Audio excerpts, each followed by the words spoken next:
All right, here we go.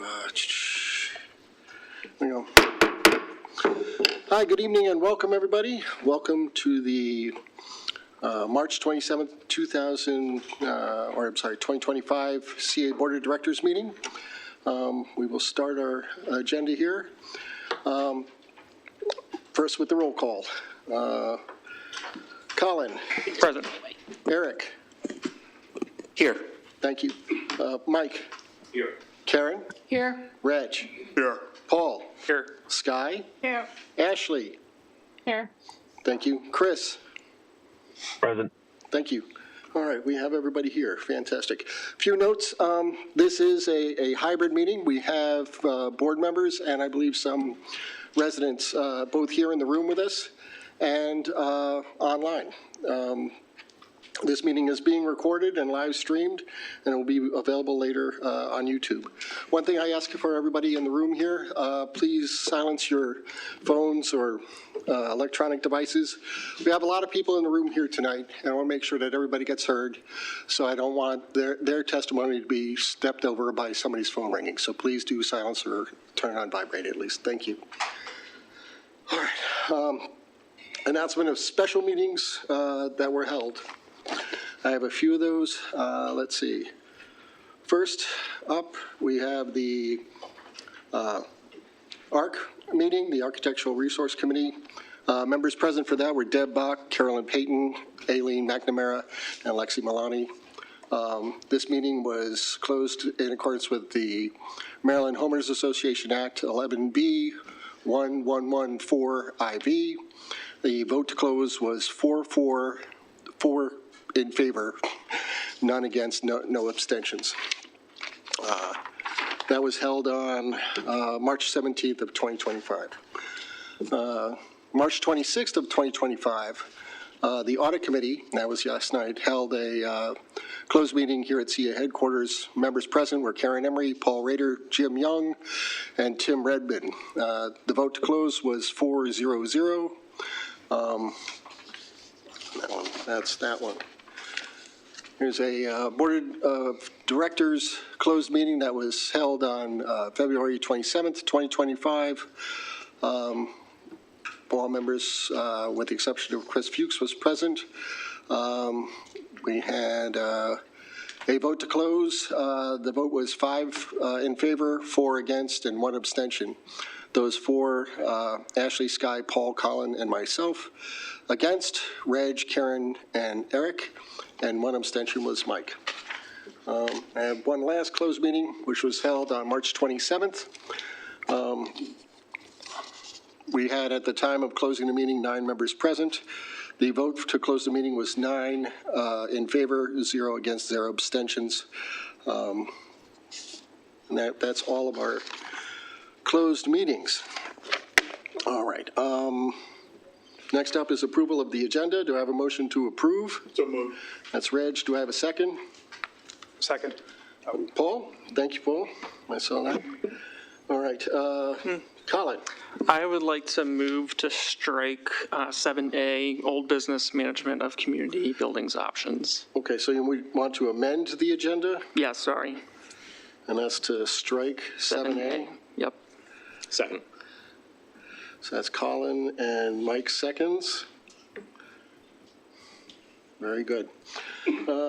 Discussion. Paul or Colin, you made the motion. You want to at least get us started here? But I think that we're going to have a lengthy agenda tonight, and it would be in our best interest to keep on keeping on. Okay. All right. Any other input? Karen? If we're striking it from tonight's agenda, are we adding it to another agenda, or are we striking it permanently? I don't have an answer for that. I think that would just be up to a future BOC to add it. Okay. All right. Any other? Chris, Ashley, do you have any other? No, I agree. It's up to the future BOC to add it. Okay. All right. Sky? So then if it's up to another BOC, that BOC doesn't meet until the end of May? I believe so, yes. Okay. Any other discussion? Reg? So if that were to occur, does that mean that that no action is going to be taken on that that option or that idea? I think What does that mean? I think that would follow. If we did not discuss it tonight, then no action would be taken. Now, the other side of that is that there would be no direction from the board either. So it's So important to weigh both sides of that, I think. So currently, as I understand the letter that was sent out April 22nd, when the villages have to make a decision. Well, That's Reg, different. that's the maintenance contract. That's Okay, or the- I just want to make sure. Yeah, that's And not that's the, exactly why we should strike it, is the conflating of the two. okay. Eric? Well, I think we need to have a discussion of the management contract itself at some point. So yeah, the options that were presented are very tied into the management contract. So I think, especially if the villages are being told to sign something quickly, we should be discussing the management contract. Okay. All right, I think everybody, Sean, did you have something to say? Sorry. Yes. So we've said it many times.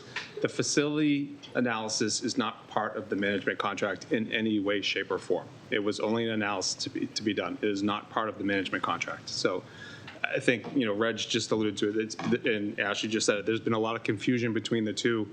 We're trying to clarify that. They are separate and distinct in many ways. All right, thank you. Colin? And call the question. All right, I'll just one last comment. I believe what Sean just said kind of beckons that we should get this on the table and talk sooner rather than later. That's my own part of opinion there. Colin has called the question. The question is to amend the agenda to strike item 7A, which is 7A, as I read it here, old business, management of the community buildings options. Strike that from the agenda for this evening. Which, the way it's phrased, it's not the management contract. It's the 3 proposals that were given to us in a prior meeting. That is correct. I'm reading directly from our agenda. 7A is the management of community buildings options. Option, right. Okay. All right, we will start with Reg. No. Karen. Yes. Mike. Yes. Eric. Yes. Colin. Yes. Chris. No. Ashley. Yes. Sky. Yes. Paul. Yes. And I will vote no. So that is 7 in favor, 3 against, no abstentions. The motion passes. Item 7A will be removed from the agenda tonight.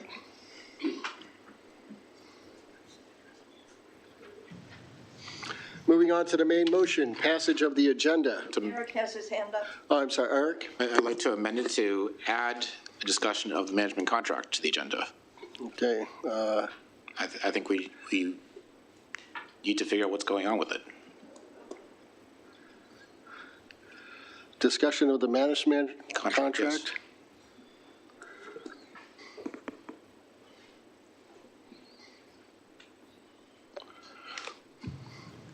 And that would be under new business or old business? I think it's under new business. New business, okay. That is moved by Eric. Do we have a second? I'll second it. Reg seconds. Very good. Discussion. Eric, your amendment, could you please start us off? Yes. So again, we talked, previous meeting, we talked about the management of the community buildings and options, but we haven't really discussed, and one of the problems is we have to actually discuss the management contract itself. And I know there's a lot of concerns about the contract. I know there's a lot of people here that have significant concerns about it. So I think what we need to do is have an update on where that is, what is in it, and get some board input on it. Okay. Anyone else? Yep. Sky. Ashley, I'll get to you after Sky. Great. It's my understanding that this is a 2-step process. The first step is an agreement between Sean and the CA staff or the CA organization and the villages. And when they agree upon a proposal, then it would go to step 2 for the board to vote it up or down. That's my understanding. I could be wrong. Okay. Ashley? Yeah, I think it's irresponsible to add such a serious, important topic last minute in the middle of it or at the beginning of a meeting starting instead of giving staff time to prepare an update. I think it's different just the board having a conversation about it, but expecting the staff to deliver any substantive update in an open meeting is unreasonable. Thank you, Ashley. Mike? How long is this getting added to the agenda? Good minutes. question. How long? 15 minutes. 15 minutes. And just for information, we saved 15 minutes by eliminating one agenda item already, so we would be net zero for the evening. So thank you, Mike. Thank you, Eric. And Erich. Okay, so I am still concerned about what's going on. I still would like to have a discussion. I just don't want to pass it off to another month. I understand it may not give the staff enough time to do any more further research, but the thing is, there's a lot of time has already been expended on researching this. I think we need to have a discussion, even if it's 15 minutes. We need to have a discussion. We need to have an honest discussion. And what I mean by honest discussion, we need to spell it out exactly what's going on here, because there's a lot of concerns. A lot of people are sitting out here and standing as well, waiting to find out what's going to happen. They want to know. They don't want to see us pass it off for another month. So that's my thought. All right, thank you, Reg. Okay, I'd like to jump in and just ask Eric if I could get a further definition of what the discussion is. Are you just talking about broad contours of what the management contract deals with and the relationship between CA and the boards? Or are you talking about specific line items as far as hours of operation and how much you have to pay? I'm talking more of a broad brush, where we are in the process, that type of thing, where we are, what the general concerns are, high level. I don't have the management contract in front of me. I'm not going to pick over any particular item, but just sort of a broad perspective of where we are and where this process is going. Because I've got a letter in front of me that has a request to sign it by April 22nd, 2025. That's coming up pretty soon. I mean, I think we only have, one meeting maybe between now and then. All right. So I think if we're going to discuss it, and we're going to weigh in on this as a board, we'd have to start that discussion now. Okay, all right, that is very helpful. I appreciate it. Thank you very much. Okay. Any other comments or discussion on this topic? Sean? We're happy, the staff are happy to discuss this topic. If the board would want to discuss the details of these agreements, we're happy to do that. We're not prepared to do that tonight. I don't think it would be prudent to have a discussion without a presentation from us on the facts and the timeline of what's been involved. We're happy to come to the next meeting on April 10th to do that. But I guess it wouldn't be fair to you all to not get all the facts immediately. It wouldn't be fair to people that have shown up here to hear the information. So, I just want to caveat it like that. So I wouldn't, I would not feel comfortable giving you that information unless we could give all the information at once in an organized manner. Okay, we're going around a second time. Reg? Okay, so I understand that, Sean, and I agree that it would be helpful to have the staff give us full information. But as I thought someone had kind of voiced that it's been going on for a year, I think it would be helpful just to have that initial discussion here so we can hear it, and then the staff would come back at the next meeting or sometime in April and provide more detail. But I think we honestly need to have that discussion. I don't think anyone here on the board is trying to say gotcha to anyone. We just want to know what's going on. We want to have that discussion. This letter's, sitting on, I don't know who put it here on the table, but it really spells out there's a lot of concern here. And from the people that are sitting here, they have concerns and they want to know what's going on. And they want to voice their concerns. So I think we really need to have that 15 minutes of discussion. I don't think it's going to hurt us at all. Well, I don't. I would just caveat it. I think, particularly recently with what's been going on in the community and media, there's a lot of misinformation out there, a lot of information taken completely out of context, a lot of conflating of other projects going on. it's important to give accurate information in detail. This is how we operate. We're transparent, we're communicative. We've been that way through this whole process. It wouldn't be fair for us to just be off the cuff tonight to provide you. If you want a high level information, A, B, and C, we can do that, but I think you're going to want more detail as we start to talk about that. We're not prepared to give that level of detail, but it's, it's the board's decision. All right, just to piggyback, and then I'll get to Eric and then Mike. And I agree with that. If we have the discussion tonight, we have to be fully prepared that there may be answers that the staff may not have prepared for tonight. So we just to be fair about that. Eric. So to be fair and to try to scope it down even more, the letter talks about an extension to September 30th, 2025. I think we can just limit focus the conversation around the extension, and that would narrow the scope and also would fit into 15 minutes. All right, Eric, let's focus on the motion at hand. Let's not debate it in the terms of the motion. You asked me specifically what it would focus on, so I want to focus it down a little bit more. Yeah, I was just going to make an observation that I hear a lot of what is being raised as we need to discuss this is what the concerns are with the contract. But I mean, the people you should really be asking about that is your village boards and your village managers, and find out from them what their concerns are instead of playing a telephone game and getting from them, right? So, well, then I don't understand what you're saying is we need to understand the concerns.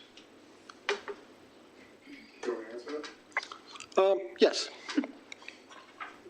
Yes, you're right. Each one of us have gone, and hopefully you have as well, spoken to your villages and heard what your village boards have said. And I think they're very clear that they have concerns. So my concern is we just want to have a little more discussion. And the whole idea, April 22nd is going to be up on us really quick. Why not even, stop this and extend the negotiations or the signage of this a little bit further down the road, 60, 90, 120 days, till we can have an additional consideration of the contract. What the villages are asking for, and I know I'm going into another field, but what the villages are asking for is the ability to sit down with you and say, let's talk about this some more, let's negotiate, because you've given 3 options. And I was told during one of our meetings that we would consider the 4th option, which is considering what the villages were asking for. So that hasn't shown up. So I'd like to have that discussion. Okay. And it may not be able to get all the details, but I'd just like to get it started. Yeah. Sorry, Michael. Reg, you're again conflating the village facilities with the contract. It's all been bloodied together into one little discussion. Yeah. Sorry, Michael. Yeah. All right. Okay. Well, then I think we're going to call the question at this point. All right.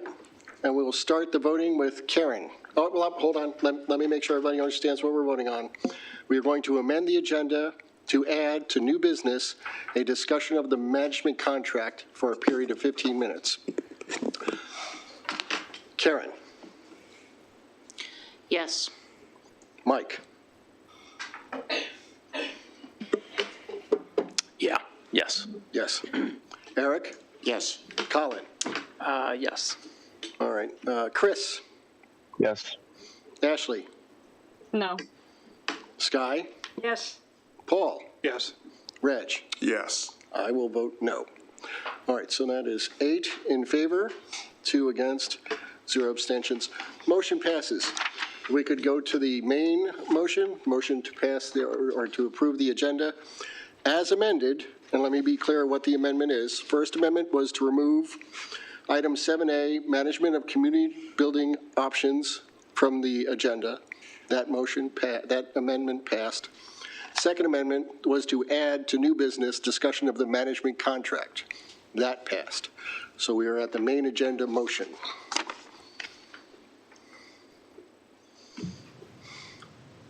Call to question. There you go. All right. Mike. Yes. Eric. Yes. Colin. Yes. Chris. Yes. Ashley. Sure. Sky. Yes. Paul. Yes. Reg. Yes. Karen. Yes. And I will vote yes. 10-0-0. 10 in favor, 0 against, 0 abstentions. Okay.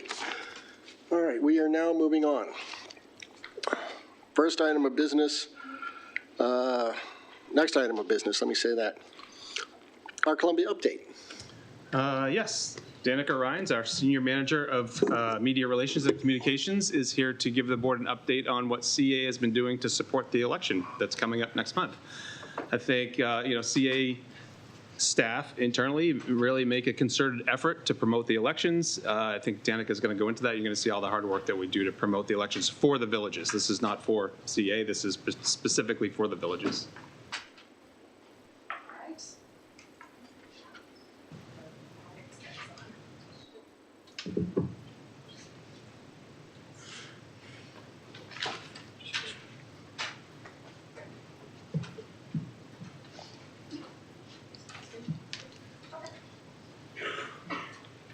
All right, well, my voice carries anyway. There it is. Heyo. Mr. Chair, members of the board, thank you so much for having me here tonight. My goal tonight is brevity. I know you have a lot in front of you. So I'm here to talk about, as Sean mentioned, our efforts as an organization to support participation in and awareness of the elections. I really hope this overview provides some context about how CA is committed to encouraging the community to participate in this way. So keep in mind, I have been here since August 2020, so this will not be a complete full retrospective, but at least a little portion of what I have experienced here.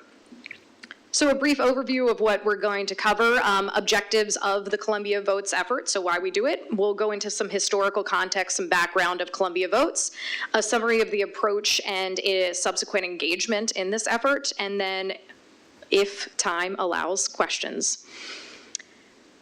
All right, so these are the key objectives overarchingly with this effort. First and foremost, to raise awareness of the election process and villages in general. Second, to create a centralized place for information. We found that that was really helpful and useful for our community, making sure that we had all this information in one place. And then finally, to engage new faces and voices in this process, and that is both running and participating, hopefully, in the election process. Before we talk about the methods, I wanted to make sure that I laid out some of the challenges in front of us, and these are not unique to Columbia or CA or the villages, right? A lot of these are actually shared amongst local municipalities when they hold elections as well. First, the timing. We are very accustomed to going out in November and voting for maybe a president or a governor, some of those bigger offices. What we may not be accustomed to is heading out in the middle of spring or in late April and doing so. So creating that habit can be a little bit more challenging when it's not coinciding with a larger election process. The diversity of process village to village, it does vary, and this is not by any means this bullet point meant to in any way be an indictment of that or a criticism of that. It does make it more difficult to make sure that everybody has the information that they need, right? So in most villages, as you all well know, but maybe for anybody watching who is not as privy to that, most villages, each household or property gets a vote, and some it's over 18. The options of how you vote vary from village to village, so some allow online voting, others all in person, excuse me, on election day, some mail-in ballots, and some absentee, you show up in person. And then the dates vary, when to submit your application and nomination materials. So this year alone, we saw everywhere from early February to early March for picking up those materials, the start time, and then turning them in anywhere from early March to just last week. So again, just different villages handle this different ways, and perhaps that can cause some confusion for voters and potential voters or potential candidates. CA support but not participation. This is a huge one. As all of you well know, CA does not hold these elections. These are village elections. And this is a really important distinction that we want to make sure we continue to uphold. So I know I've had many conversations with the village managers over my time here, of email exchanges, and many of them are here tonight, about how we can support and make sure too that we're not we're reaching that line of support, but not crossing it, of course. And then general voter apathy, like I mentioned, we are not alone in low voter participation. This is nothing new. Saw a study today that only 20% of Americans participate in mayoral races, huge races. So this is something, again, that everyone is fighting against. And heading into background and history. So back in 2021, which seems like eons ago, it feels like we're talking about ancient times, we created a centralized blog post featuring all the village election basics in one place. So that's where this, the genesis of this began. Over the last few years, and you'll see some of the old imagery in this slide here. So fast forward to 2023, really the revamp and redesign of all of this was an effort that came out of feedback from multiple people, and that included board members, your predecessors wanting more involvement, the villages wanting more involvement, and we actually reached out. I personally met with experts in this field around voter mobilization to gauge what they do and some of the tactics that they employ. And that very much inspired the look that you see, this kind of grassrootsy type feel. And certainly the marketing team and phenomenal designers at CA were really important in making this all come to life. So again, I'm trying to get through this fast, y'all. In terms of the approach and engagement, we'll start with the website. That's really the anchor of all of this. So there are now sections on our website since 2023 for running, for voting, and for general information. And that's columbiavotes.org/vote, if anybody's listening and wants to check it out in real time. So each village has its own unique page. We do our best to update those as soon as we can get the latest and greatest information to reflect the village pages as well and keep those as up to date as possible. Really the key here was the Find Your Village tool, and you'll hear a little bit more about that later on in the GIS presentation as well. But this tool allows you, if you haven't checked it out, to put in your address and it'll pop up with what village that property resides in. And, you know, really this was meant to make sure that any voter apathy or awareness wasn't linked to them even just not knowing where they live is in a village. You know, we run into that a lot. So making sure that that was available. We do ask people, again, disclaimer, to double check this information just to make sure that they don't hit any challenges or roadblocks on election day. And then this year, we did add a button to the top of our homepage to make sure the election information was super easily accessible from that place. And as of last week, we had more than 2,200 views of the Columbia Votes page this year and about 1,300 active users. So, you know, we hope that everybody, all of those people come out to the polls as well. All right, we are using all the channels we can with this. So next up is email. We do have a specific email group that signed up and said, I want Columbia Votes information. I want election information. That big push was in its inaugural year. We have, as you can see, not too many subscribers on that one, 245. But that real first push was to get people, and they could sign up for individual village information. Now we consolidate all of that in one email to everybody. But we use our other email lists as well to push this information out there, and certainly those email lists are more robust. We've got 17,000 on our digest list alone. That's the really PR communications type email that we utilize. And this year alone, we've seen more than 1,000 clicks to the Columbia Votes page just off of those emails, which is promising. Digital media, shout out to my nephew looking super cute behind that sticker. We, of course, utilize social media as well to try and engage people in this process. Every year we do utilize paid and unpaid posts to make sure that we are, again, using all of the tools at our disposal to push people toward the Columbia Votes page. I'll note that if you have checked our social media lately, you may have not have seen much of that yet. A lot of that social media push is focused in April to get people to vote. We do, of course, have some level of engagement as well around the candidate info session, which we'll go over in a second. as well as the village photo contest, which I'll handle in a second as well. So far this year, we've had about 2,400 impressions. That's actually a little low, but what's interesting is we have a high, above average engagement rate. So people who do see these are engaged in the content, and so we hope that will translate as well. We do typically invest in a paid post to drive participation in that candidate info session, and so we saw about 260 link clicks, so people, again, interested in this kind of information. All right, just making sure I didn't miss anything because I'm trying to breeze. All right, we also utilize all of the screens when it comes to digital media.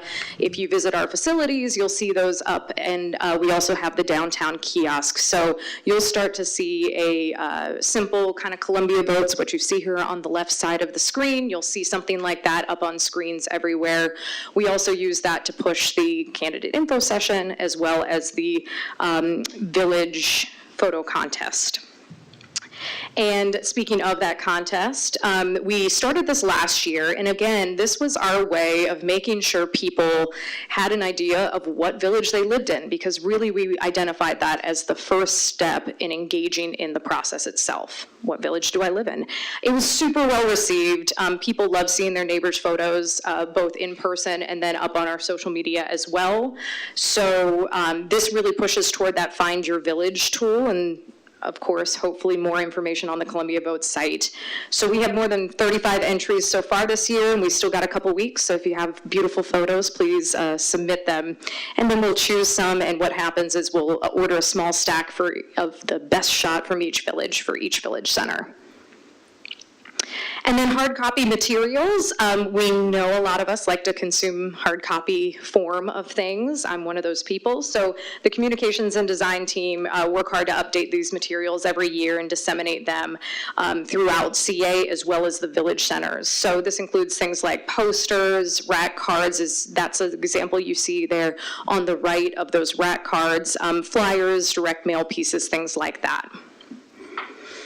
And finally, again, just really high level, this candidate information session that we hold every year, it's typically in February, and it features our president and CEO, our senior VP and CFO, as well as the current board chair, and one village manager, one of the 10, and thank you to Laura Mayton with Hickory Ridge, kind enough to support us the past 2 years with that. We have more than 20 participants this year. We would love to see more, and we'll keep pushing. So again, I tried to breeze through that as best as I could. This is a reminder, though, for everybody watching. I know you guys are probably well aware, but Election Day is Saturday, April 26th. We welcome everybody to get involved, and make sure you check with your respective village for options you have to engage. If there are any quick questions, I'm more than happy to answer. Otherwise, you guys have a very busy evening. I had a quick question. You bet. Quick question. What is the possibility of integrating some of this voter information, or at least awareness, in the Club Automation app? That is something we have not gone down the rabbit hole of quite yet. Okay. I think there are a lot of behind-the-scenes things a little more urgent to figure out in Club Automation, but duly noted and a great idea, and we'll certainly look into that. Thank you. Yeah, thanks. Of course. Reg? Real quick question. Have you considered reaching out to the apartment buildings as well within the area to let them know that they do have, they are eligible to vote? Fantastic question. So we did do a direct mail piece a couple of years ago to renters specifically. We can't really tell exactly how much success that was in terms of tracking that, right? But it's certainly an area that can use some improvement, and we're hoping to make some more headway in that. But trying to do a direct mail piece every year is certainly cost prohibitive, so trying to keep that in mind as well. All right. There are other tactics that we can use, I guess is what I'm saying, that we'll definitely need to explore. Okay. Yeah. Thank you. But All right, just a quick check online. Ashley, Chris, do you guys have any questions for Danica? No, thank you, Danica. Great overview. No, thank you very much. All right. thank you. All right. Thank you, Danica. Good job. All right. We are moving on. We are now at resident speakout. Just a quick few housekeeping notes about resident speak out. We have quite an extensive list tonight. I'm sure everybody can see we've got plenty of people in the room. As we go through resident speak out, there are multiple people, at least from the list that I've been presented this evening, who are speaking on the same subject. And if somebody comes up and says pretty much exactly what you wanted to say, we would love to hear you say, I just agree with what Mr. Smith said before me or before me, and not to provide duplicate agenda or duplicate testimony. Let's see, individuals will get 3 minutes. People speaking for a group will get 5. And I think we'll get started. Are we ready? Yes. Very good. The first person who signed up for this evening is Udine Rossi.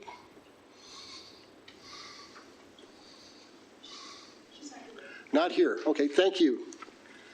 All right. Adentuni Adeumi.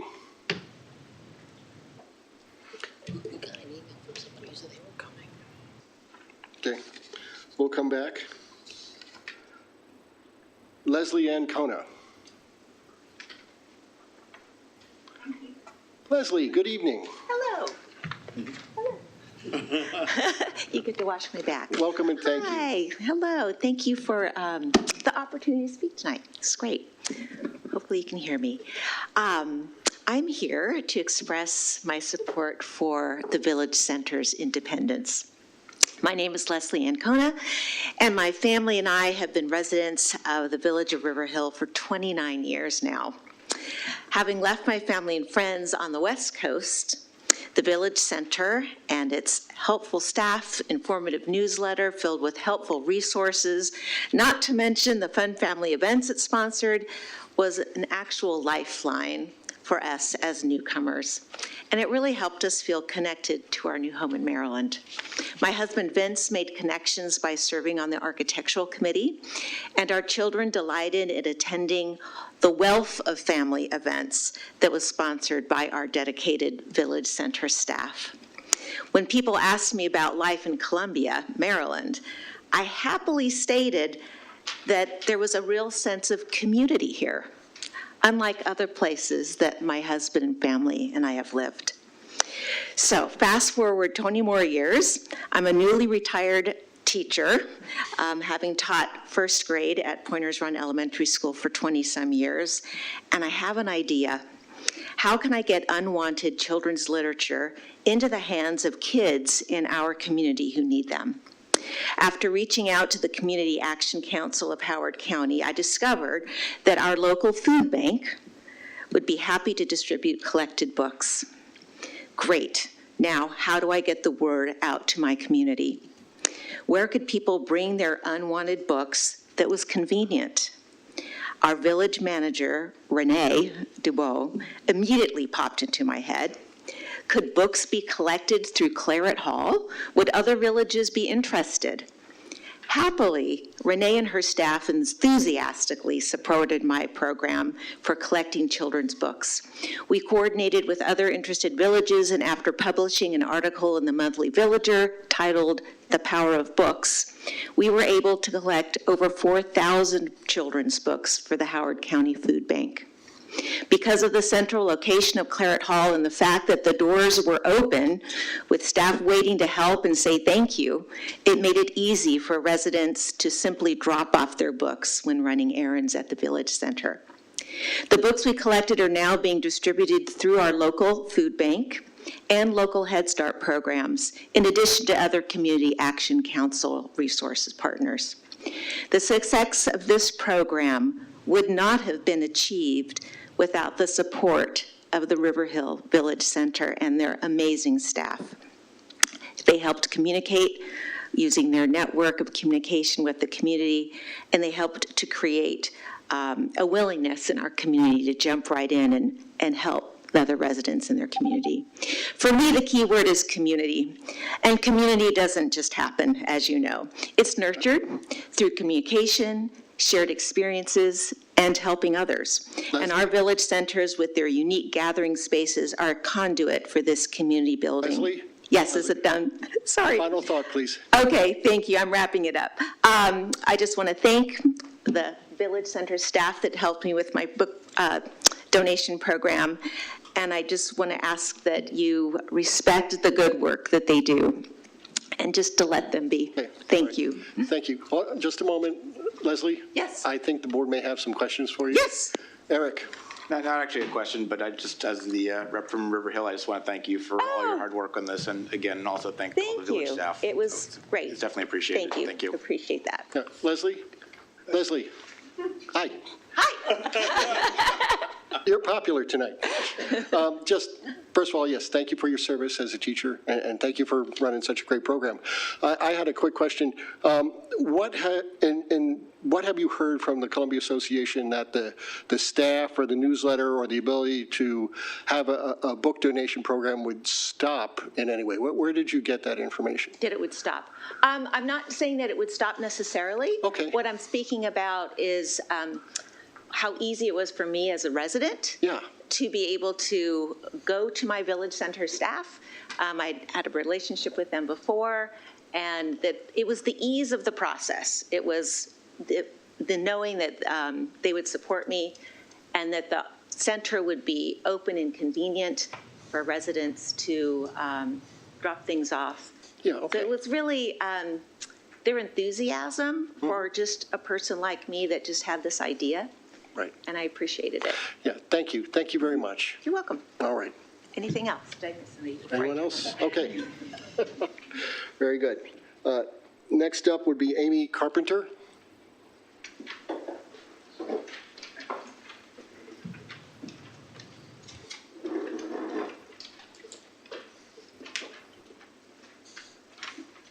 Hi, welcome. Hi.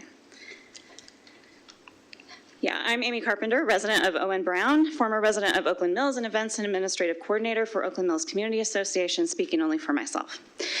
After 12 years living as a military family in several locations around the world and the U.S., we landed in Columbia.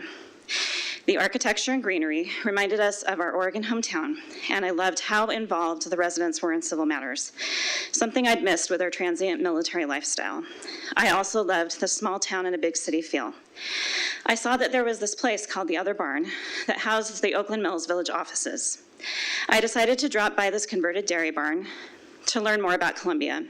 The nice lady at the front desk gave me an info packet and said I could sign up for the village emails to keep up on local happenings.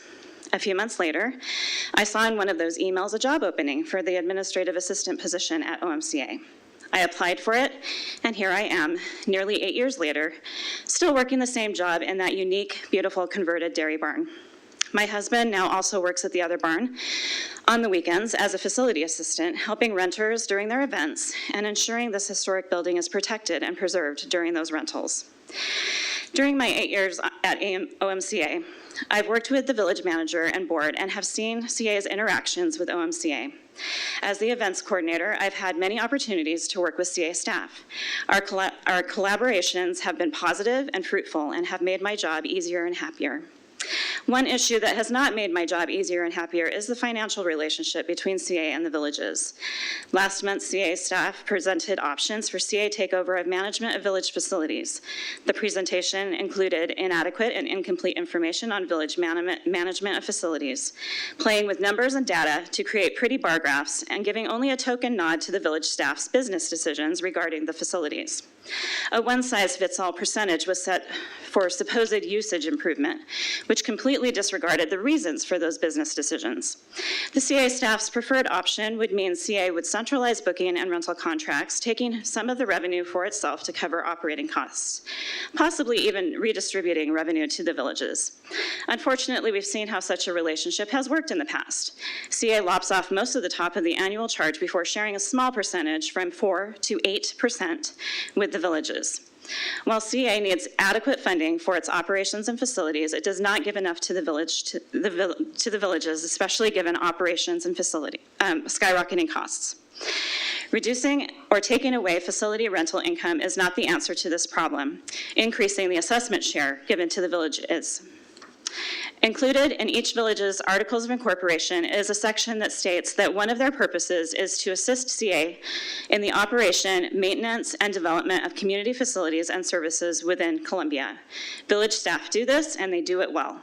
Please take a collaborative approach and continue to let villages do their jobs. Thank you.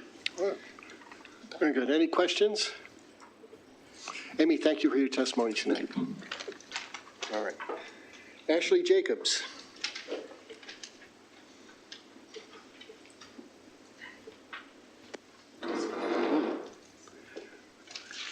Hi, Ashley. Welcome. Hi, thank you.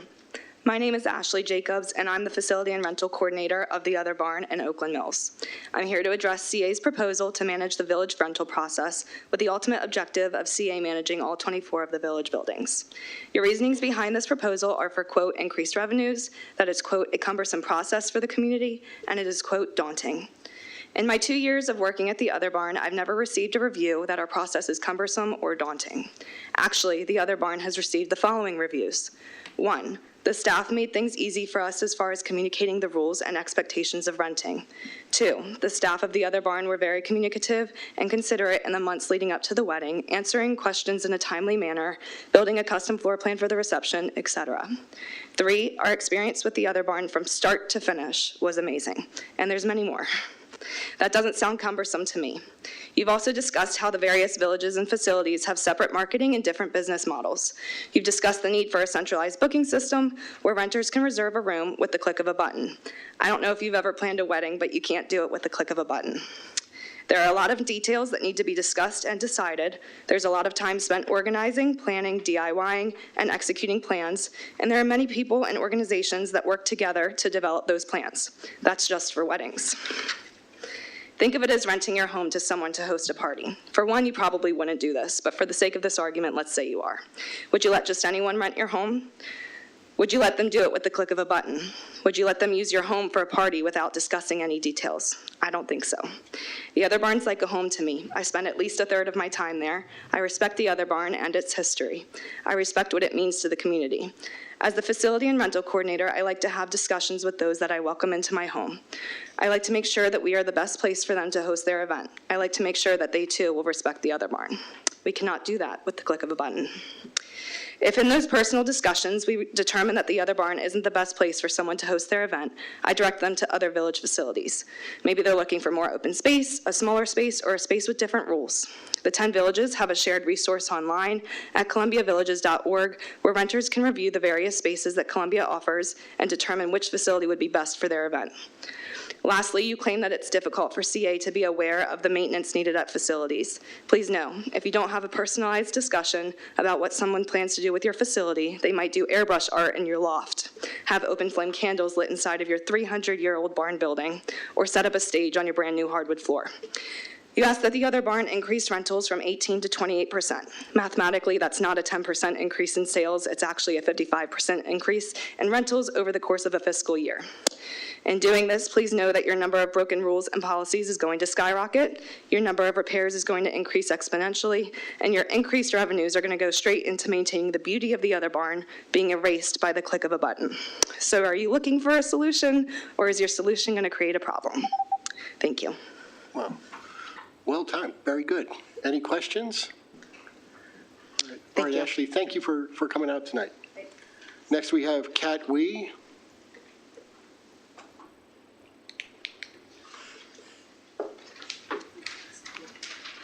Good evening, welcome. Hello, good evening. I'm Kat Wee. I live in Wild Lake.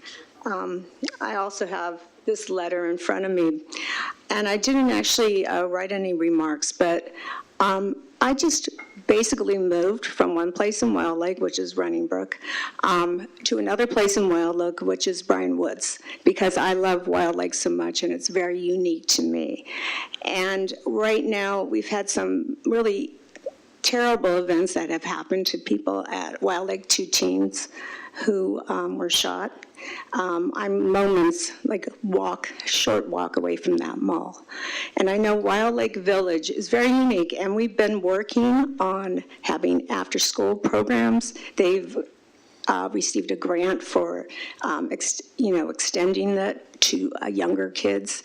And the only thing I can think of, it takes a village to raise our kids. I'm a teen librarian, so teens are really important to me. And I do not want any changes in how Wild Lake is doing their business with their teens, taking care of our kids. And it just seems like this entire thing with Columbia Association taking over the autonomy of the villages to do what is unique to their particular village is kind of a money grab. It isn't broken. We were doing fine.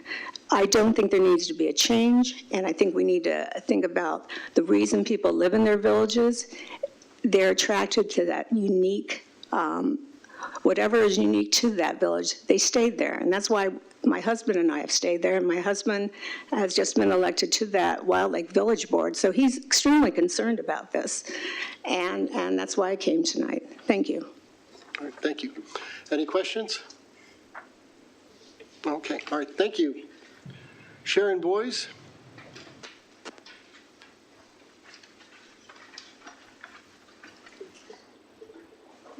Hi, Sharon, welcome. Hello. Good evening, neighbors, board members, and Mr. McGinnis. Thank you for your time tonight. My name is Sharon Boyce, and I'm representing Protect Our Streams this evening. I see you're going to get an update from the CA staff a little later on, the meeting that happened a couple nights ago, but I wanted to share some feedback about the natural resources charrette from my perspective. CA and Tetra Tech held a community meeting 2 nights ago to get the ball rolling on a new natural resources management plan for Columbia. My understanding of the idea here is for us to review, update, and possibly combine some existing open space and watershed management plans into one big one. Although the format was a bit cumbersome for some of us old school people who don't have smartphones, it wasn't impossible. And I thought the facilitators did a great job of not rushing people, and they tried to make sure that the approximately 40 people who participated had a chance to answer each of the questions before they moved on to the next question. But now that we did that exercise, I would like to see a more open back and forth discussion between the facilitators and the community at the next meeting. I'd like to share a little more feedback with you guys. For me, the big takeaways were that in Columbia, it's still all about the trees. Trees are number one, and not just replanting skinny little sticks. It's about the mature trees and the wooded, shady open space, and the tree canopy was mentioned repeatedly, and the birds. Trees and birds and bird watching. They were the top answers to questions time and time again. People also seemed really big on conservation landscaping and rain gardens, wildlife, pollinators, streams, ponds and lakes, and wildlife habitat. They were not big on mowed meadows. It was obvious to me we know how to do the right things around here to ensure our community is climate resilient. Our community gets it. I was also pleasantly surprised at the overwhelming support for all the options presented to reduce light pollution throughout our community and on CA properties. When it came time for a question on how best to notify the community of projects or things that might be important for them to know about or people to weigh in on, I think the facilitators stumbled into a bigger problem that we have here in Columbia. How do we get the word out about anything? Whose responsibility is that these days? We're in a transitional time. We're a mature and maturing community as part of our charm, and I think it's what makes us feel safe and welcoming around here. But not all of us rely on social media for our news or to find out what's happening. Although most agreed CA email blasts were probably the best way to reach the most people, CA can't rely on social media alone or the methods you've been using in recent years. It just hasn't been effective. I know at least 1,250 people were notified via email and Facebook posts, besides however many were notified by CA about the meeting, but only 40 people participated. One popular suggestion was to place informational sandwich boards and signs along the paths or at a lake or pond that may be getting ready to undergo an activity. I agree. I also think door hangers and direct mailings would be helpful too. One last takeaway I have for the sustainability team is for you to please take into account that most residents don't understand what you mean when you ask them about stream restorations. I felt that was a really strange thing to ask about. I wasn't even clear on what was being asked, and I found myself wondering what was the intent of that question. We all thought that CA wasn't going to allow stream restorations anymore. It makes me wonder what's up for the future. But all in all, I thought it was a great discussion and a good way to get the ball rolling. It really reminded me of what makes our community so unique, and it should show CA what we all want in terms of protecting our natural environment and open spaces. Our community knows the right things to do to protect ourselves from the impacts of climate change and global warming, and we know how to hold on to our current quality of life. CA just has to include us and really listen to what is being said and act on what we want. I look forward to the continued discussion. Thanks again for your time. Okay, any questions? Hey, Chair and I had a quick question. Yes. For the group that you represent, when you have news or events that you're looking to get people to go to, what methods of communication do you use? Maybe we could learn. We put it on our Facebook page, which is included in that 1,250 people. And then I think with every organization, there are people that you know who are going to be more active than others.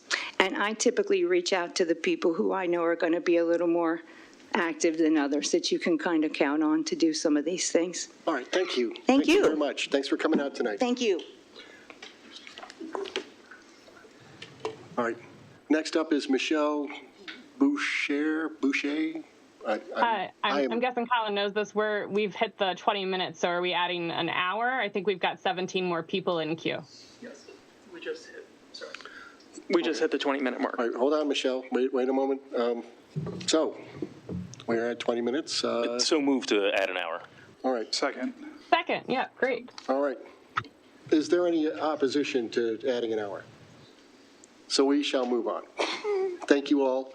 I appreciate the adherence to the rules. Michelle? Just a letter? Thank you. All right. Lisa Kraus? Yes, I'm here. I'm online. Can you hear me? Lisa, we can hear you. Okay, great. So I did have I sent my, my testimony, my speak out in, and there's a picture. I don't know if it's possible to show it. I mean, I can share my screen if that's helpful. I don't know if I can share my screen actually, but I sent a map. Yeah. I definitely got the map in the email. I have seen it. I don't know how we can share it, though. You can't share it. Okay. All right. Well, here I go. All right. So my name is Lisa Kraus. I'm speaking out about the W.R. Grace project. The Columbia Association Board should care about W.R. Grace's planned plastic pilot project to be implemented on their campus on Grace Drive in Columbia. The company is currently constructing a site in Building 30 on their campus with a reinforced concrete floor, wider doors, and flues to release emissions from this proposed plastic burning R&D project into Howard County air. Residents are currently locked in a very intense battle to stop this project. The case is being heard by the Howard County hearing examiner, will continue on April 29th at 10 a.m. It's not clear which way the outcome will go. Board members should be concerned about this proposed project and should not assume that all will be well should the project move forward. The time to get involved is now, not after the fact when the operation has gone into effect. Studies, including a National Institute of Health report, show that communities within 1 mile of toxic emissions suffer severe health risks. Many of us in River Hill, Cedar Creek, Robinson Overlook, and Hickory Ridge live within a few hundred feet of this proposed project. A quick view of a local map indicates why it's so important that the board involve themselves in this issue. As you can see from this map, which was emailed to you today, these are the communities that will be affected from toxic emissions from this project. So the smallest red circle represents a half-mile distance from the proposed project. We've got 184 Cedar Creek residences, 46 Hickory Ridge residences, 41 Clarksville Meadow residences, 52 Robinson Overlook, 238 to 561 River Hill residences, and also impacts to the Middle Patuxent Environmental Area, as well as the Robinson Nature Center. The next circle, the blue circle, represents a mile and its impacts. Those are Simpson Mill residences, additional Hickory Ridge residences, Harmony Retirement Home, and additional River Hill homes. The large red circle represents 3 miles, and that includes all of River Hill, 2,996 housing units, 1,649 single-family homes, 232 townhouses, 215 condos. It represents all of Hickory Ridge, 4,659 housing units. It includes River Hill High School, Clarksville Elementary and Middle Schools, Pointer Runs Elementary School, and many other villages, parks, and schools. Please note that an independent scientific review conducted by a chemical engineer for the Maryland House of Delegates, Jennifer Terrasso, concluded that emissions are likely greater than stated by W.R. Grace's permit application to the Maryland Department of Environment. Further, chemical recycling facilities release pollutants that can be dangerous regardless of the R&D size or scale of the project. Even small R&D facilities release pollutants. And there are no safe threshold exposures for many of these pollutants. I know my time, so I'm going to skip down here. Lisa, we're out of time. Could you give us a final thought here? Yeah, so recent studies have shown that these toxins can travel up to 4 miles or more. For these reasons, I urge the CA board to take action on this issue. You can have a positive influence in safeguarding the health and well-being of Columbia residents and communities. The time to get involved and to act is now. I urge you to do this, especially given the new flag of Howard. Hello? Present the truth. There needs to be a flue, a little, unit there with the flue emitting toxic chemicals. It's not a representation of the truth of what is being allowed to happen. Okay, Please thank you, take Lisa. action. Thank you very much. Does anybody have any questions for Lisa? All right, thank you. So, sorry, you ran out of time. We've got plenty of people here. I appreciate your input tonight, Lisa. Thank you very much. Thank you. Okay. Next up is Gustavo Rivas. I think several people have addressed my issues. Thank you very much. All right, thank you. Thank you for coming out tonight. Deb Young. Deb, there we are. Hi, welcome. Well, thank you. It's a pleasure to be here. Good evening, Board Chair and members of the board. My name is Deb Young, and I'm a member of the Howard County Council. I am testifying tonight about the topic of facility management, which I understand is very separate from the village board contracts. And I appreciate the fact that you are looking at these two issues separately. As a member of the County Council, I represent 5 of the 10 Columbia villages. I know the incredible support our village associations provide to the community through their building rental services. They have partnerships with community groups, friendly staffing on site, and we heard from them tonight already, and it sounds to me like clicking a button is not the way to go. I was going to suggest that it would be helpful maybe to have a central site where people could at least look at these building facilities without actually taking any of the money from rentals, but I also discovered tonight that already exists. So that doesn't even seem like that would be a necessary change that the Columbia Association would need to make. All I would say then about the facility model in general is that I believe it would have a negative impact on a village association's ability to deliver important community services that many enjoy and see as a value add to their neighborhoods. Accordingly, I ask that you support the village associations by allowing them to continue their independent control of these rental facilities. And I did not take 3 minutes. I want to make note of that. Did a great job. Councilperson Young, just very quickly, you identified yourself as a council member. Are you speaking for yourself tonight? I just want to be clear on that. I am speaking as a council member tonight. As a council member? Yes, Well, thank I you am. for that input. I do appreciate it. Okay. Do we have any questions for the council member? I had one quick question for you. Okay. The Howard County Recreation and Parks Department has a number of facilities that can be rented out. I was wondering if you could give us some background information on how they rent out their facilities. I would imagine that they use a general site as well, that you would call up Rec and Parks. You would go to the And you would individual go site? to, yes, Okay. which I understand, I think it was Ashley who mentioned that you all have that already, where you can go to one spot on the Columbia Association website and you can see all of the facilities. Oh, no, that's an independent website that I believe the villages co-manage. That's not part of the CA website. Okay, well, that I think would be really useful. Yeah. And it might drive some people to the individual villages. Right. So that aspect of what has been suggested in the facilities management plan might actually increase some of the rental income for the villages. But taking money out or trying to manage that from CA versus the villages themselves, I would not be in favor of. All right, well, thank you for spending time with us tonight. I appreciate your testimony. Okay, and if anybody would like to come to the W.R. Grace hearing, zoning board hearing, again, it's April 29th. We'll be there in the George Howard Building, and we would welcome even just audience members wearing red T-shirts to show your support for our community. Thanks so much. Jocelyn Senna. Hi, welcome. Good evening. Hi, I don't have anything else to add. I think it was already said. Well, thank you for coming out. I appreciate it. Thank you. Kelly Sow? I'm sorry. Sow?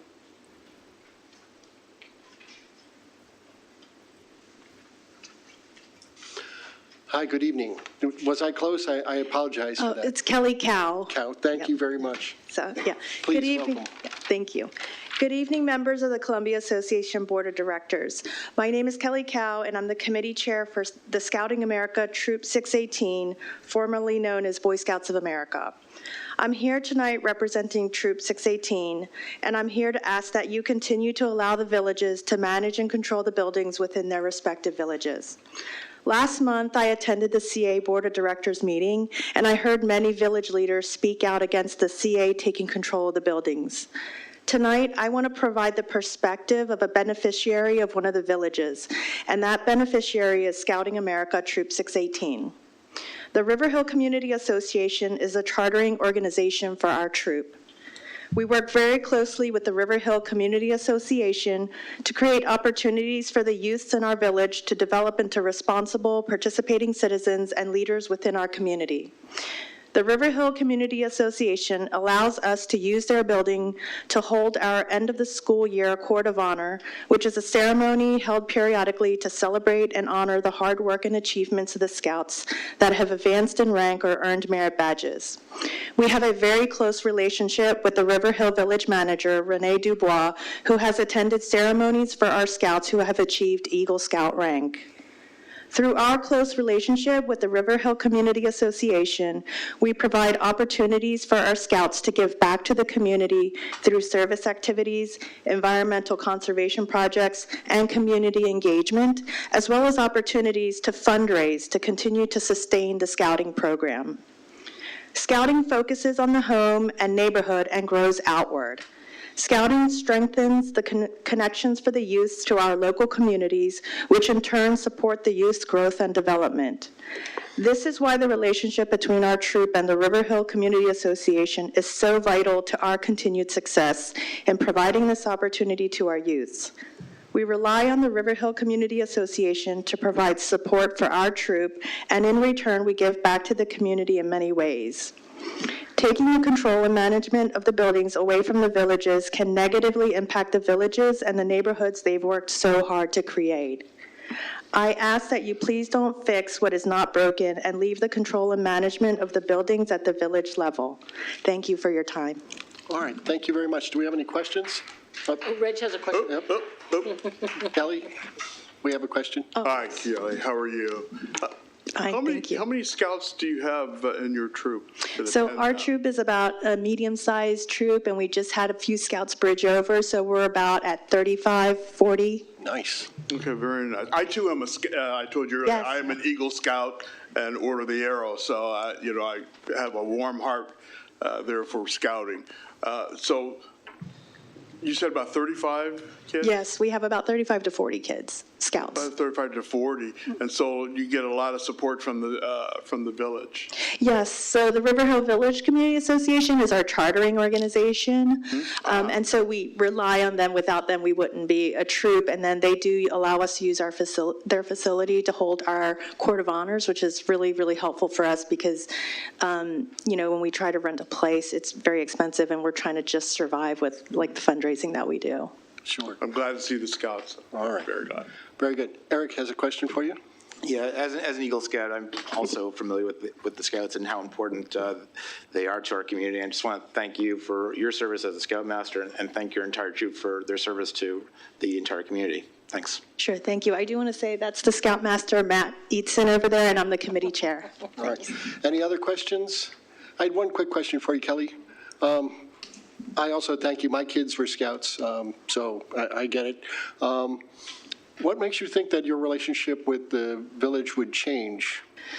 Well, it's like what someone said earlier, it's the ease at which I can, go to Renee essentially and let her know like when we need a space to hold our Court of Honor. And a lot of times, like we usually do that in June, and she'll remind me like in January, like put your request in because it fills up really quickly in June with all the graduations and weddings. So she sort of like reminds me to do things, and we rely on her a lot in other ways, and I'm afraid like the decrease in revenue that they might have might negatively impact us as well, because we do a lot of activities with them, and if they didn't have the resources for those activities, I'm just worried that might negatively impact the amount of opportunities that are available for our scouts. Understood. Thank you very much. Yeah. All right. Jacob Eidson?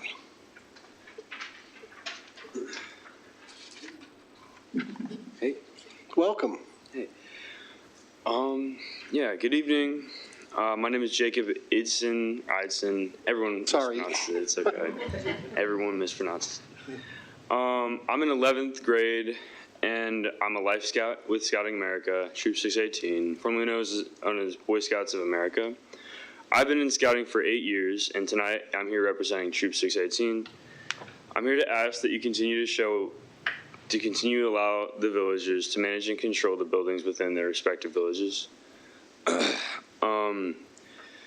The River Hill Community Association has provided many great opportunities for the scouts in my troop, including service activities, environmental conservation projects, and community engagement. We volunteer as traffic marshals each year for the July 4th Independence Day parade that is organized by the River Hill Community Association. We also participate regularly in the pull and plan activity, which teaches the scouts, like me, about the importance of environmental conservation work. We also benefit from attending and participating in the River Hill Community Association board meetings, where the scouts are given opportunities to speak and learn about civic opportunities firsthand. We also participate in the River Hill Community Association flea market, where our troop was able to fundraise to help sustain the scouting program.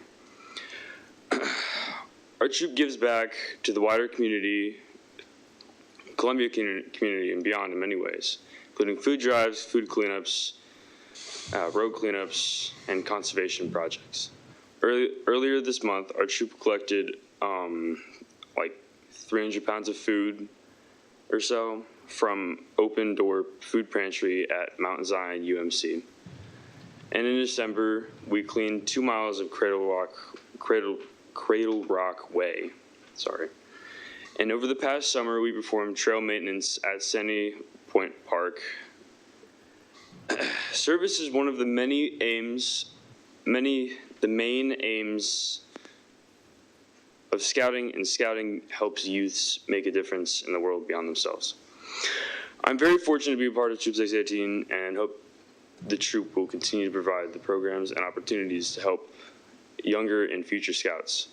That is why I'm here today, to ask that you please keep the management of the buildings at the village level so they can continue to serve the neighborhood in the ways they know best. Thank you. All right, thank you. Let me see if we have any. Reg has a question for you. Hey, how are you? I'm good. Good. Hey, how far are you from Eagle? I'm having actually more working mirror on it. badges. I'm actually working on it right. I'm actually working on my project right Your now. project? What's your project, by the way? I'm doing a mural for like a painting mural on a wall in one of the what's it called? I'm blanking right now. Sorry. That's okay. It's one of the homeless shelters that Grassroots has. Oh, right. Yeah, one of their classrooms for the little kids. I'm doing a. Yeah. You said you're in the 11th grade. I stayed until I was 18.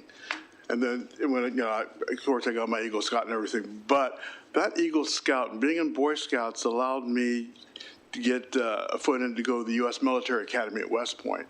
So you could do a whole lot through scouting. And I encourage you to stay in, get your Eagle, and strive as far as you can go. Thank you. All right. You're welcome, buddy. Jacob, thanks for coming out tonight, and thank you for your service to the community. Absolutely. All right. Dick Bolton? Dick, welcome back to the Board of Directors. Yeah, when I retired a couple of years ago, I didn't think I'd ever be back, but every once in a while something comes up that you just got to spout off about. They keep dragging me back in, huh? Yeah. This has to do with the facility management, and it does tie into your management contract questions. And I see you taking it off the agenda, but maybe this suggestion I have might put it back on the agenda. What I see is something that's very simple. It's an option that could be option 4, if you will. It can be executed in a day or two. It'll cost nothing. And it even might actually generate that mysterious, unexplained 10% increase in business. Step 1 is simply adding a link under the CA homepage on the About Us button titled Villages. The page, new page, would list the 10 villages and provide links to their homepages. Step 2 is adding a link under Facilities button on CA's homepage that would lead to venue rentals. A page would list all the CA sites and village sites that are available for rent and provide brief descriptions, contact information, and links to each. Step 3 is take a little more time. These are things our crack IT team, I think, could institute in a week or so. The third step would be to add, to enhance, let's say, at step 2, the venue rentals page with a questionnaire asking prospective customers what type of event they're planning, how many participants, preferred dates, times, etc., and then use an algorithm to direct them to the most appropriate available venues. The rationale is this plan can be implemented immediately, not in 2 years. It would call for no additional personnel or expense. It'd be available 24/7, not dependent on CA staff availability. And it leaves closing the sale to the village staff who are intimately associated with their property and aware of all the nuances, unique features, accommodations, and possibilities available. They have seen firsthand what works and what doesn't, and and they know all the details that lead to a successful event. So this is knowledge that just can't be assimilated by some distant booking agent. And the villages also, they understand the value of their properties, and they're the best judges of what the pricing should be. The system would greatly simplify customer searches and become a recognized and popular public service, and thus actually deliver that 10% advantage. I'd like to remind the board that did I run out already? Okay, you can read the rest of it because I've got some stuff on here about some possible budget changes that might make the villages a little more accountable to their public. Thanks so much. It's so good to see you again. Well, I'll have to catch up with you next Sunday morning. That'd be great. Do we have any questions from the board? Not a question, but I'm still waiting for you to take me sailing. Okay, thank you. All right, thanks, Dick. Renee Dubois?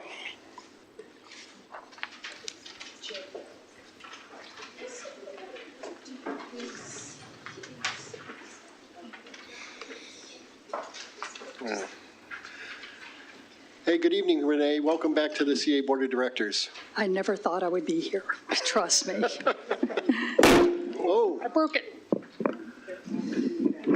Okay, so tonight I'm here representing the Columbia Villages, and I've been tasked with reading the letter that was sent for the record. To the Board of Directors, on behalf of the Columbia Villages, we're invoking the extension of the current management contract executed in August of 2018, and the subsequent amendment to that contract executed at various times by the villages in 2024.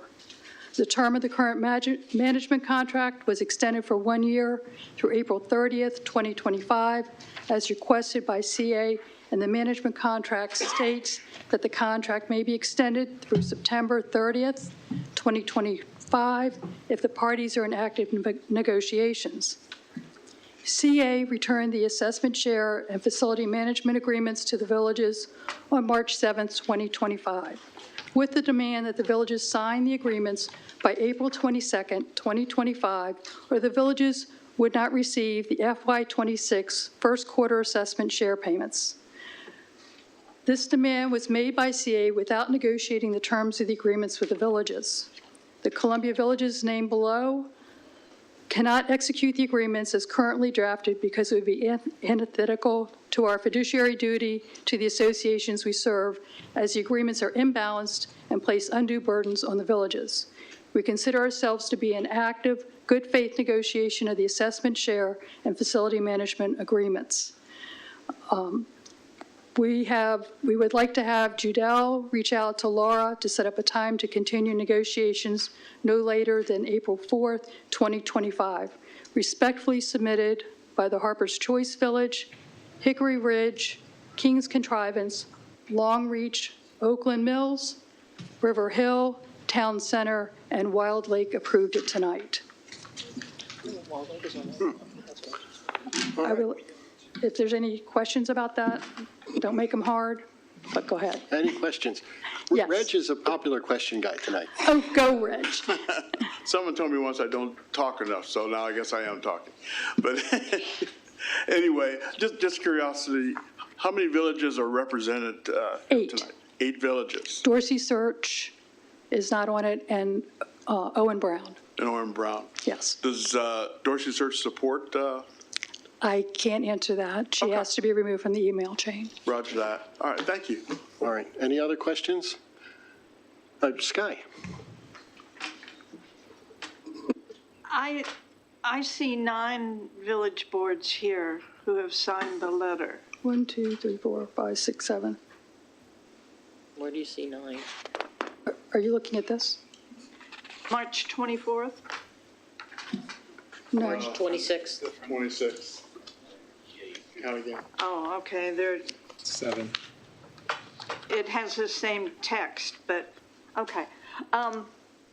So 7 villages, There's 8 now. Wild Lake approved it also. okay. And have the other 2 villages signed the contract? I have no idea. Okay, thank you. I don't know. Okay, anything else? Renee, did you want to finish that thought? Yeah, I do. I would like to take 1 second to thank Susan, who is retiring, for a job well done. Often people don't say that to you. Thank you. And then I have one last thing I'd like to say. It has been the privilege of my life to be a village manager. I have had Boy Scouts, Girl Scouts, all kinds of people at my door, and I love every problem they present. I'd like to read the following statement. As we move forward, it's critical to recognize that the villages share far more common ground than differences. Columbia as a whole cannot truly thrive if some of the villages are left behind. Owen Brown is correct in identifying that it does not receive sufficient revenue from CA to operate effectively. However, the solution cannot be to take away funding from other villages. Instead, we must unite in finding a way to ensure all villages are adequately funded. One possible approach would be to establish a work group dedicated to examining how to restore village funding. The current funding levels and formula fail to provide sufficient income for village budgets without revenue or adequate revenue from facilities. There's more than enough annual share to meet the needs of both the villages and CA. Yet, by not guaranteeing a percentage of the annual share, the budget artificially renders the villages financially unstable. For instance, in FY26, River Hill, my staff, is projected to cut thousands out of our budget, both events and personnel. With an overall CA budget of $83 million, it is embarrassing that villages must fight year after year for crumbs from the association's table. Each village should receive funding sufficient to support covenant enforcement, community engagement, and public advocacy. As a primary point of contact for residents, we must prioritize the frontline services the villages provide. Only after these essential services are fully funded, the residents' annual charge should be allocated to the at a CA-wide level. Accessibility is vital to serving our neighbors effectively. However, the management contract offered by CA provides no guarantee that village managers will have office space within their respective communities if CA takes over the building management. To best serve residents, village staff must remain embedded in the community, readily available to address questions and resolve issues, both big and small. It is imperative that we prioritize the financial stability and operational independence of Columbia's villages to preserve their vital role in fostering community connections and providing essential services. By addressing funding inequities and ensuring accessible management, we can protect the unique character and contributions of each village. Moving forward, a collaborative approach would be essential in ensuring that Columbia remains a vibrant and inclusive community for all its residents. Thank you. All right, thanks very much.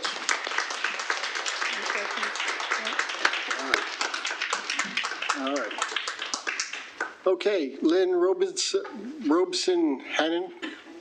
Oops, Pierre.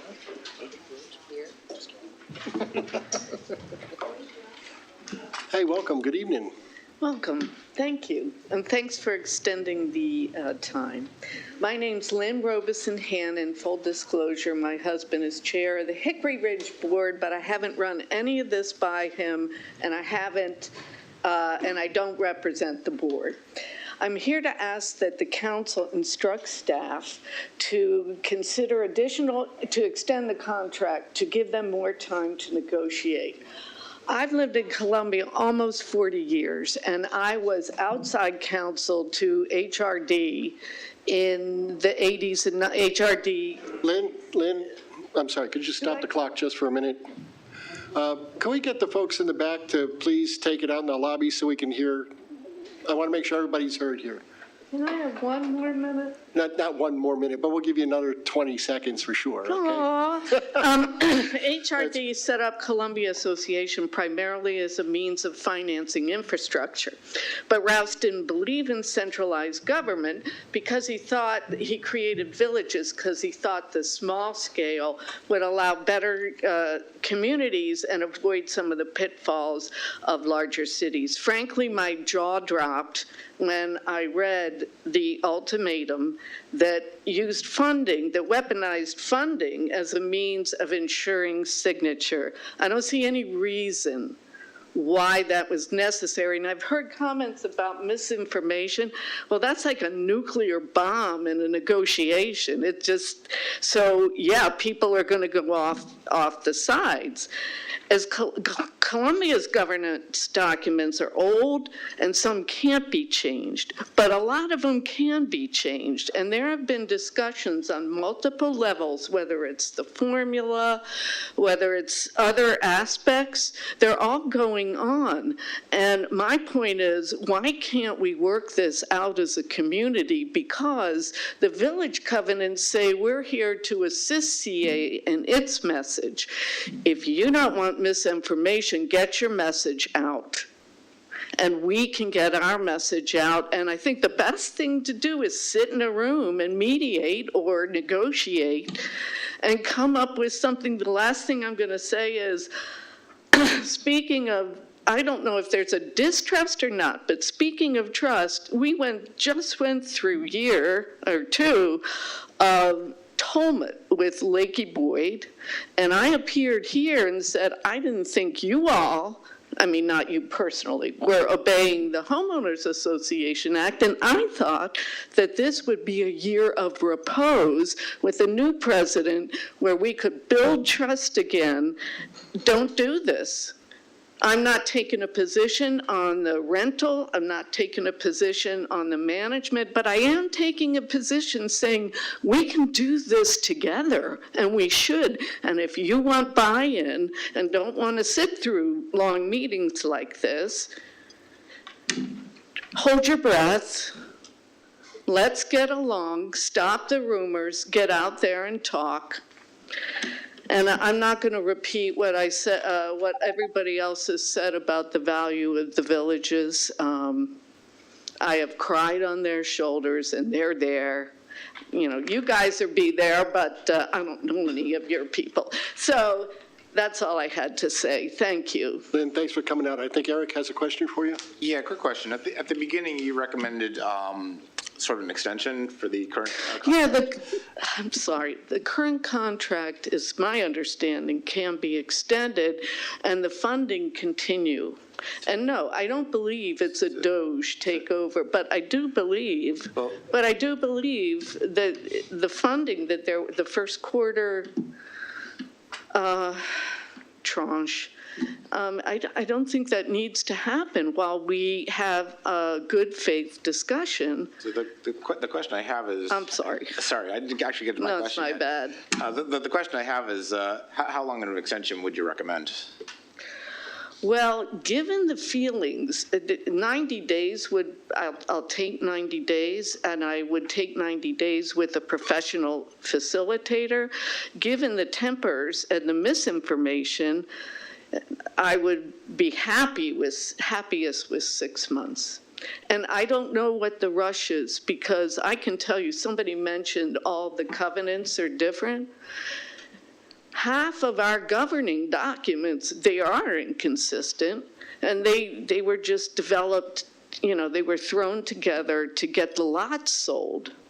So I'm just saying 6 months would be great, at a minimum of 90 days, preferably with a professional facilitator.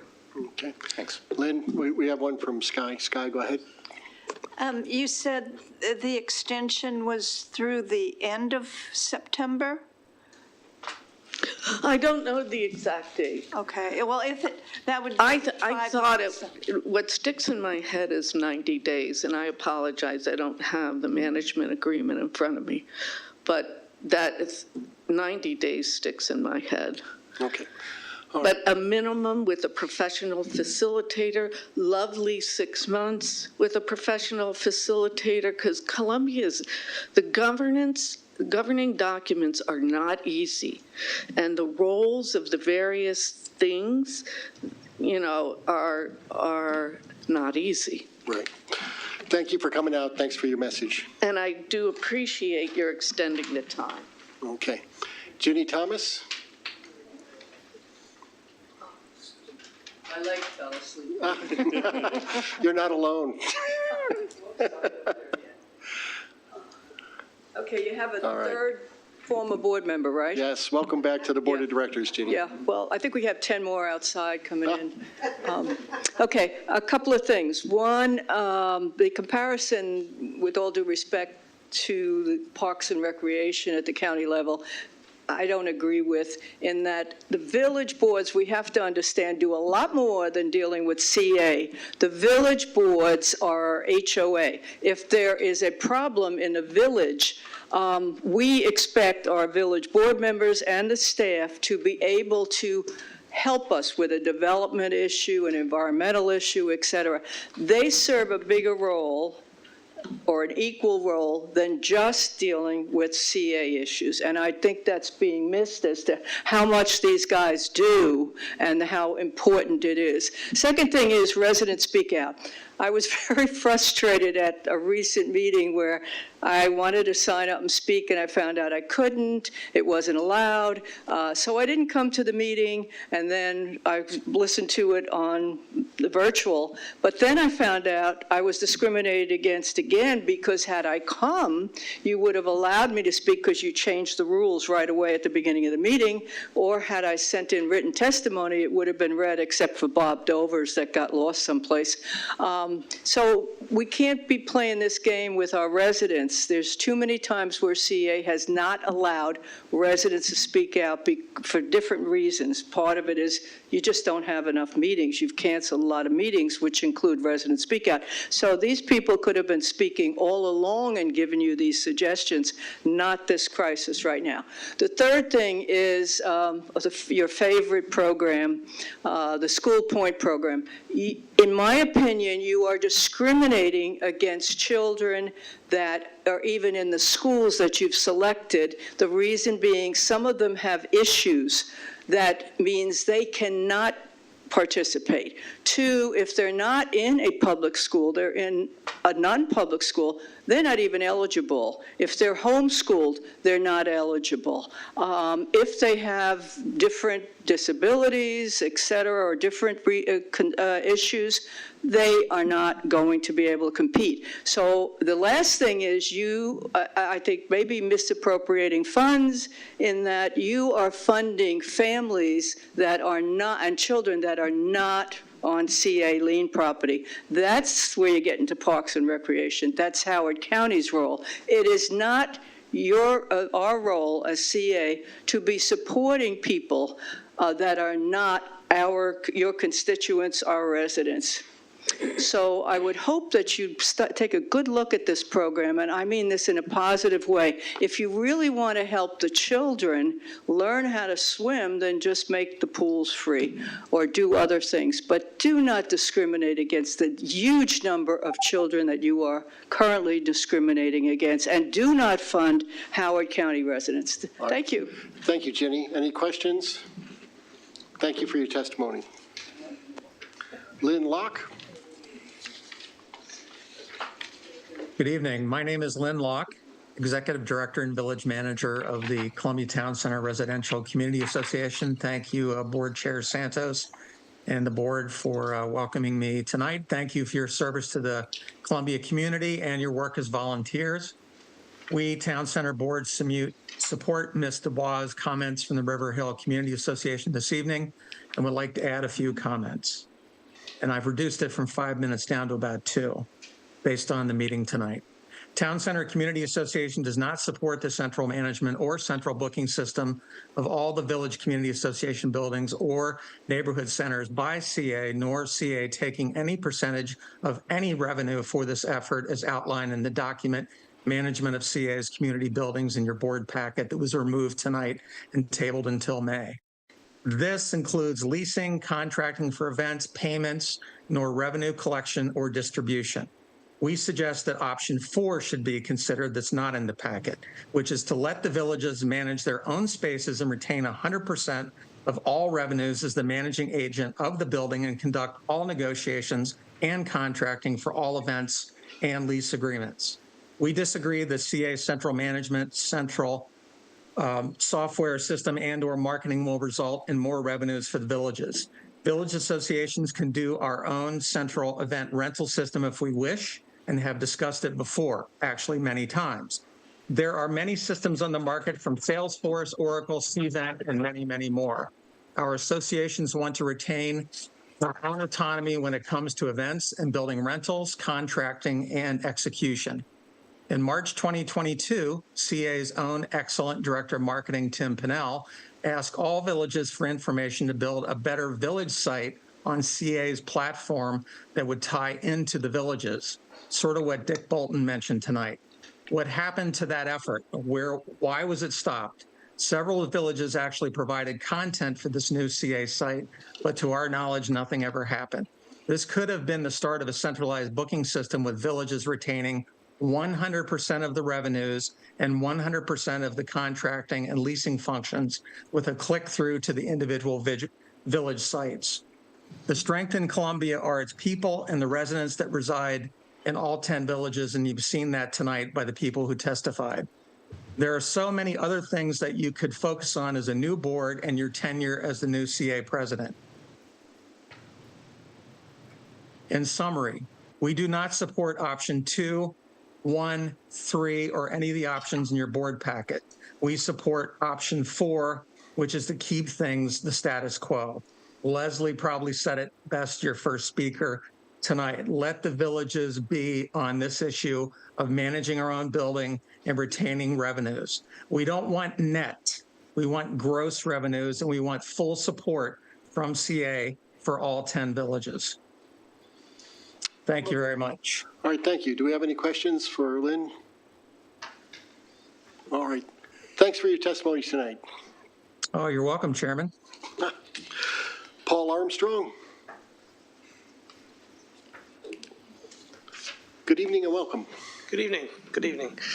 I'm going to defer most of my comments this evening because they've been so well covered by other speakers. Understood. And also given the board's change of agenda and what appears to be rolling forward to some further discussions on everything that we've been talking about as far as these management agreements. I did wish to reflect momentarily on a rhetorical question that was asked by, I believe, Mike Go-Liebersearch. Thank you. I worked on that like for a day. Where on the meeting on February 27th, he asked the questions, why do we need, I wrote it down, he said, why do we need 10 managers for 26 buildings? And that kind of threw a bolt of lightning down through me, and I started ideating possible consolidation or elimination of village management staff and the services they provide if somebody decides we don't need 10 managers for 26 buildings. So I just wanted to say, sort of reflecting what Jenny Thomas just said, and that is that, in fact, our 10 village managers don't manage 26 buildings. What they do is manage 10 villages with all of the events and activities and arrangements for the people that live there. And the buildings just host that magic of our residents and the facilities and how they work together.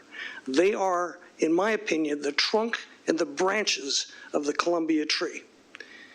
So with that, I simply wanted to join with my village management and appeal to CA leadership and staff to returning to good faith negotiations with the village managers regarding facilities management and related agreements. And I thank you for your time.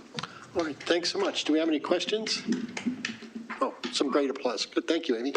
Thank you very much. Any questions? Thanks. Have a good evening. Eric Kusmal.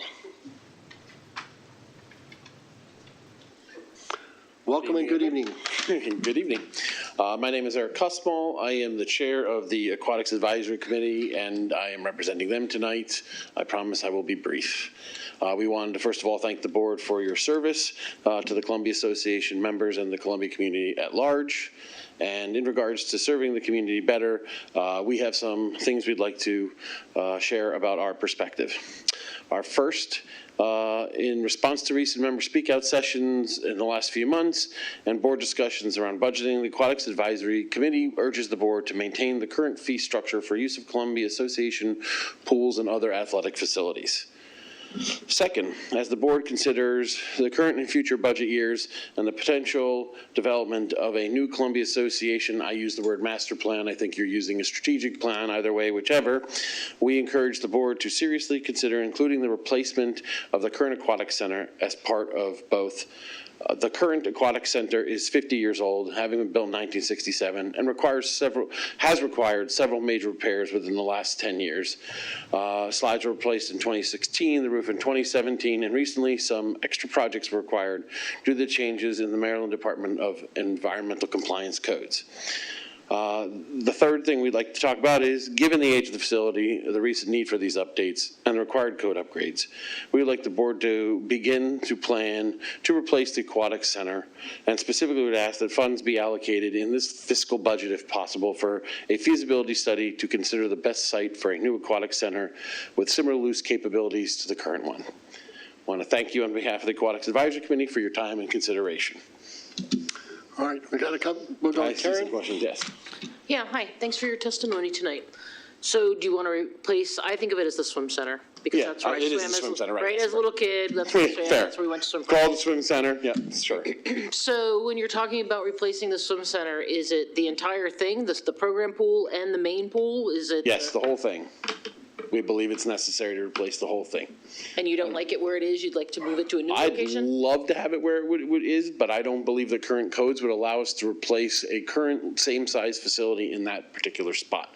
But that's why we'd ask you to put some money aside to have people look at what are the possibilities for us to build a similar use facility. So it could be one pool with 18 lanes, or two pools with however, I believe the current number of lanes, whatever it is, equivalent to what we currently have there. Okay, all right, okay. Yeah, Okay, I'm all right, done, I'm Eric, done.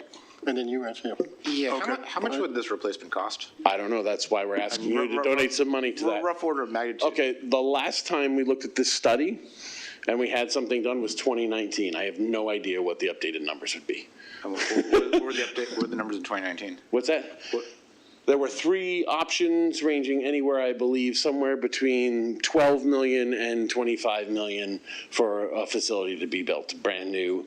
And depending on what we put within that facility, the high-end facility was more with the concept going forward to also be able to host swim meets and things like that, which would not be a replacement of what we currently have, because we don't currently have that. Yeah.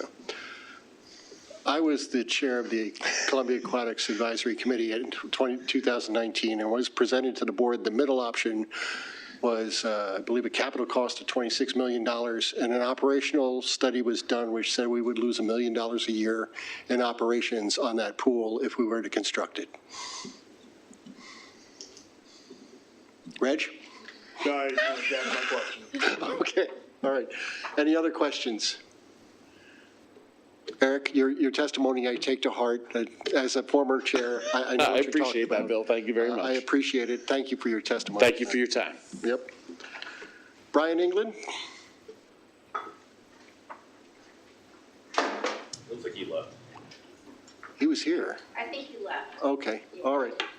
We'll move on. Joel Hurwitz.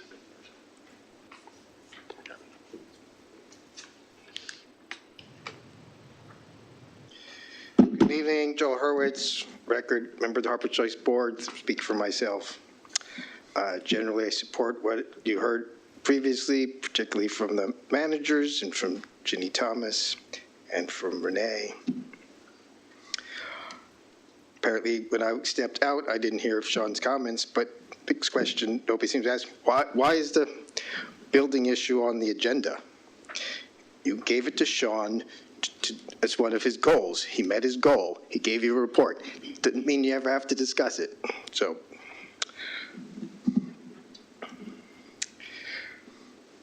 regarding other topics, thank you for one of my number of short emails I've been sending you, that 1466, the ADU bill was added to the tracking list. I see today that it was passed second reading in the Senate, apparently without ever having a hearing, which I've been looking for a hearing date for days and days. Also, after talking to John Kuchner at the last meeting, I said deleting your policies was not the right term. I said repeal. I see he changed it to rescission. So, Reg, those are at least two things that I've suggested that people listen to me, taking my suggestions on. The bigger problem, though, is the policy for voting that was not in your agenda packet, which is the next thing that has to be done in the next few weeks by the president. The Columbia Association Operation Policy for Voting in Village Community Association elections was amended by the board on the fly. The sentences don't make any, the second sentence really undermines, I think, the first sentence. Nobody understood what it meant, and you've never followed it to start with. Because it was amended to deal with the River Hill problem, to deal with that you can't vote because you're not a human 18-year-old, except you keep voting in River Hill and perhaps King Contrivance as well. And as Sean knows, and I've sent you the link to what I've written about, you only have the right to vote in 4 villages to start with because you're carved out from the definition of lot in the other ones. Today I asked you what properties are not open space or common access areas in Dorsey Search that make you a member of the Dorsey Search Committee Association. I might keep waiting, but I have a feeling you don't have a right to vote in Dorsey Search. So when you start talking about policies, you should start talking about that one. How much time do I have?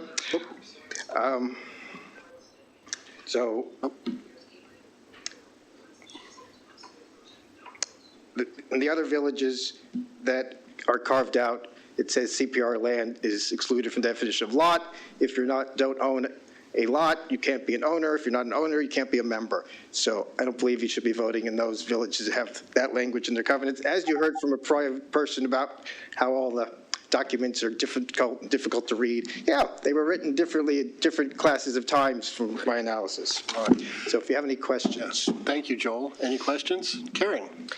Joel, what is the solution to the lot? Is it just that the villages need to reject CA's ability to vote?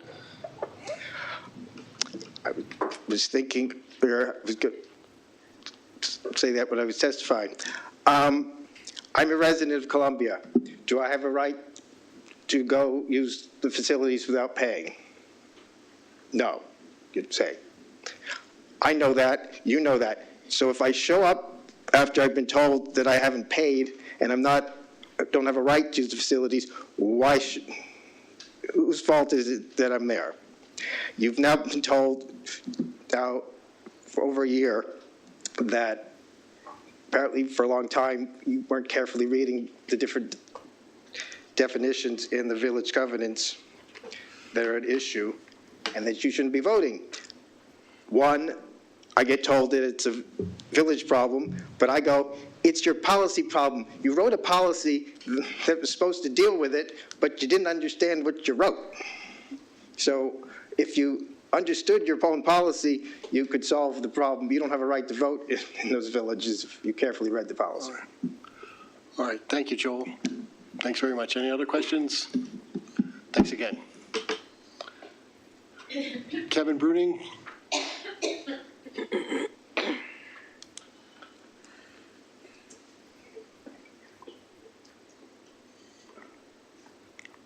Kevin, welcome. You are our anchor person, the last. Awesome. Well, happy to be here and appreciate you all sticking through this tonight. I know it's a lot, and I think a lot of people do truly have valid concerns, and so appreciate you hearing what everybody has to say tonight. For those of you who don't know, I'm Kevin Bruning. I'm speaking on behalf of myself, not the River Hill Community Association or my employer at this evening's event. I just wanted to say first that I want to thank everyone from River Hill and the other villages that made it out tonight to talk about how valuable the village management is and how local management of the community is. So thank you very much. I think you all deserve a round of applause. Thank you. If we could do what Leslie said at one of the first speakers this evening, and have the success that the villages have that she described, imagine what we could do with even more funding. I would say that this is something that there's two different parts. So people are saying that this is a contract question or this is a building management question. I think to be clear on this, what the villages are concerned about is that when you're talking about the building management proposal is a reorganization of the village relationship. That's how it's perceived right now. How will CA enforce the building management proposal? Are you going to put in the extremes restrictions on the villages requiring CA access to be able for CA to rent the facilities? And how can you enforce that? You talk about in the proposal, how would you decide who gets what in the part where you talk about the level setting and the money? But beyond that, I think that this goes back to a long-standing problem, which is that the villages really haven't been adequately funded for years. I will say that there are some very good ideas. I think that a number of people that have had experience here on the board have brought up some excellent ideas. And you don't need a building management proposal to implement those ideas. What you need to do is really work with the villages. You don't need a building management proposal to make ideas like setting up a website that can operate as a clearinghouse, or potentially addressing some of the staffing issues that the villages have. So there are all these pieces that can be put together that would help the villages, and I think that those would be beneficial. I think where the line a lot of the villages have drawn is the more extreme component to this. So with that, I'll answer any questions you might have. Okay. Reg? So, I plugged it in there. So, sir, thank you for speaking tonight. I appreciate it. So it's your testimony that you believe that the way forward, I don't want to put words in your mouth, but the way forward is to allow the villages to do what they do best. Is that cut to the short? Is that Yeah, correct? I think that's accurate, exactly. I think one of the things that that would kind of explain that a little bit is that the villages, the village managers particularly, because they hear all the questions and concerns, they're the first line, right? So when somebody has a concern or a question, they are in River Hill, they're everything River Hill. So they address the covenants, they address the events, they are everything. We want to see this relationship grow, this partnership that we have with CA grow. And I think that we all have an opportunity over the next number of months to do that. And I think that this is a positive step. So with that, I think yes. Thank you, sir. Okay. Any other questions? I had two quick ones for you. First, I've heard a couple of times that River Hill knows that it would lose money under this management contract. Is there a fiscal analysis that demonstrates that? Are you aware of? I think that part of this is that the amount that, I think on the one side, if you look at the level setting component of the proposal management, absolutely. CA, River Hill will lose money. Okay. I will add to that if you don't mind, from 2019 through 2025, it's around $35,000 less in fiscal year 2026 in terms of funding that we would have if we were adequately funded to 2019 levels. Okay. And related to that, I understand the position that the villages believe that they're underfunded. But our capital projects are underfunded, and we're just doing replacement. We're not doing new. We're just doing replacement. That's underfunded. Our community grants are underfunded. Our replacement employee program is underfunded. We are trying to move the group together, and I get that we've got underfunding going on, but we're underfunded all over the place. And do you understand that that's the reality that we face? Well, I mean, CA has increased receipts of 16.5% since 2019. The villages have only seen an 8.5% increase over that same time frame. But we've seen costs skyrocket beyond that. That's the problem. So have we. we have the same costs. We have a 34%. Our labor expenses, just like your labor expenses, have increased by 34%, but we have half the revenue increase that you've had. Okay, Eric? I'd like to know what analysis there is that shows that we're underfunding our capital projects, because since I've been on the board, we've fully funded the staff request for capital projects. Okay. Every single year. So Right. I don't understand how, if we're fully funding the staff request for capital projects every year, how are they underfunded? Okay, we're in resident speak out, but I'll answer because I think it's a good question. Historically, and this came up at the audit meeting last night, historically, we have a capital budget of around $15 million a year. When COVID hit, that went to $8 million a year. That is an $8 million underfunding. By the way, we funded villages during that, but we cut the capital in half. And we are slowly making our way back up to what our relative norm is to replace bridges and tot lots and roofs and floors and toilets. But we still haven't gotten there yet. So that's what the historical underfunding I'm referring to is, Eric. Yes, as a board, we have approved budgets that have a capital component to it, but that is historically not on par with where our spending normally is. Okay, I'm going to go to you, and then we're going to move on. We're going to start the rest of our meeting. And we've got the capital improvement plan, and it looks like we're following it, are we not? So if we're following it and we're approving the requested budget based on the capital improvement plan, I'm still unclear how our capital projects are underfunded. Okay. And if so, what projects are being underfunded? What are we underfunding? Because I think that's important if we're actually underfunded. Point of order, we're way off our agenda. We'll pick this up later in the meeting. It's Sky. I'll leave you all with this. Yeah. So last year, Columbia Association had $2.9 million in excess cash. Okay, that's above and beyond what you spent.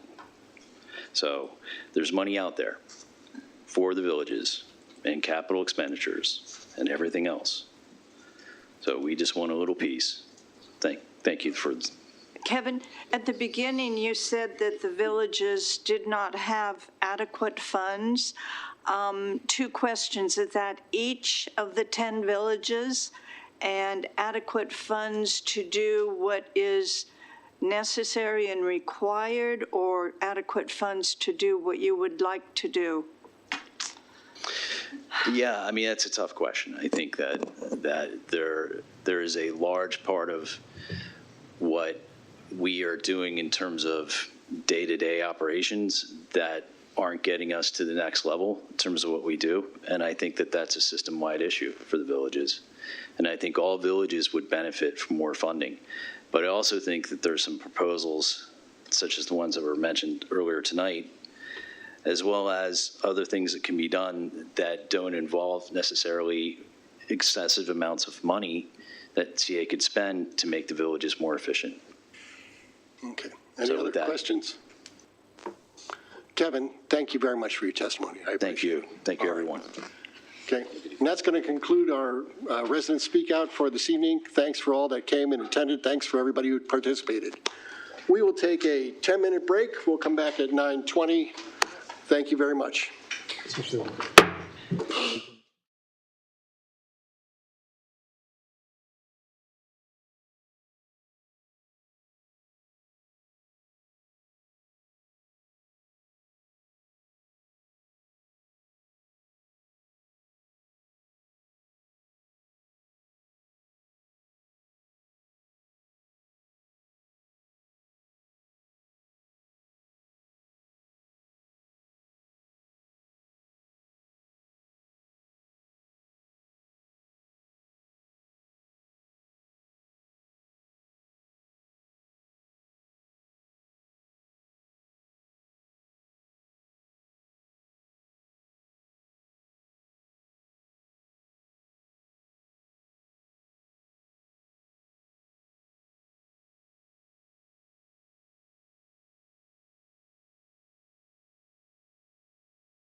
Okay, Chris is still, let me know when he comes back on. Thank you.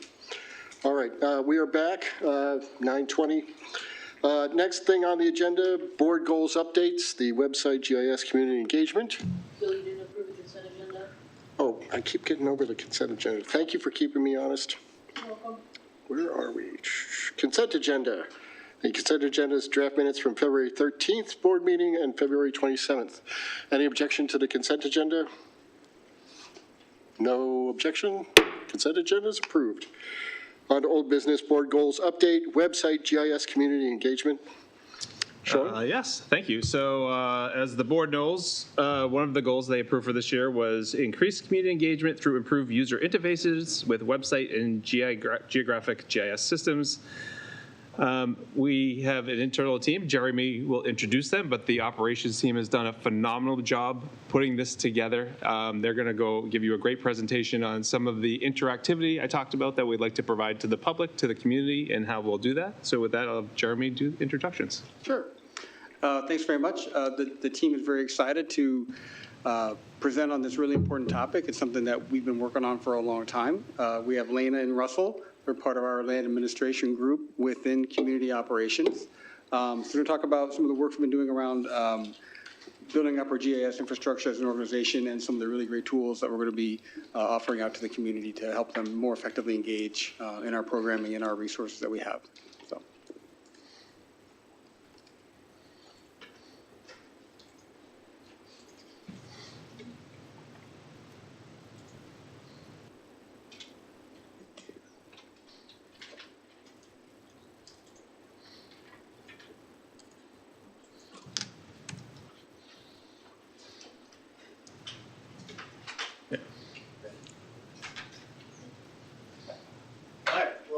Thank you guys for having us this evening.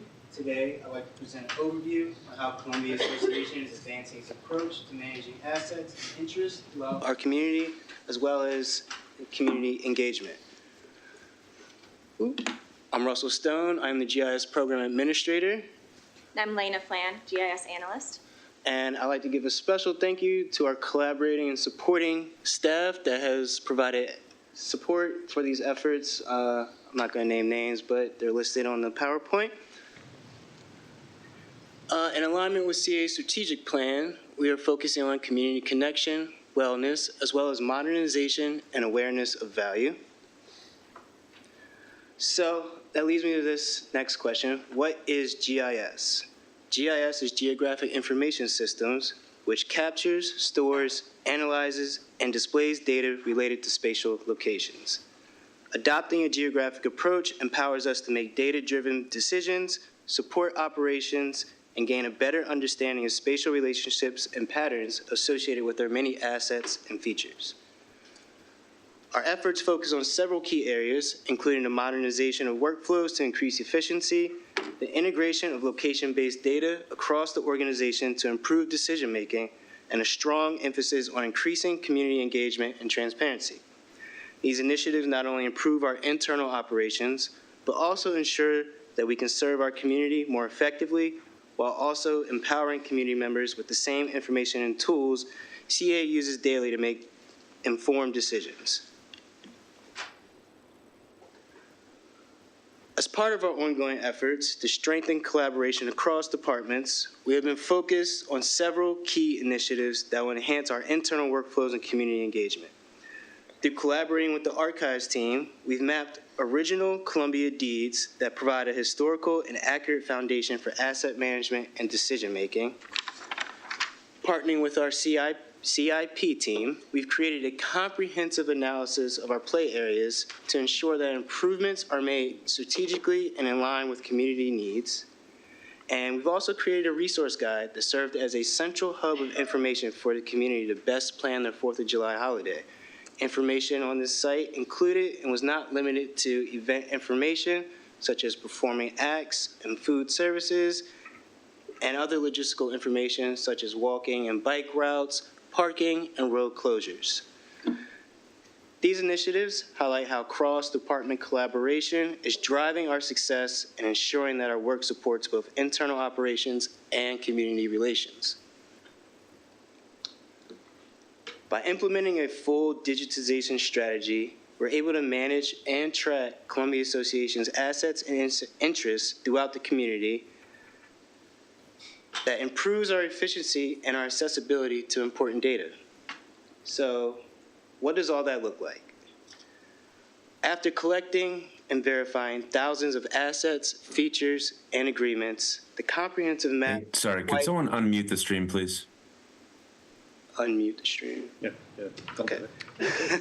So, after collecting and verifying thousands of assets, features, and agreements, the comprehensive map shown is quite robust and detail-rich, almost a little too rich. So what we've done is take all this information and distilled it to create more digestible content for our residents to make informed decisions in their everyday lives.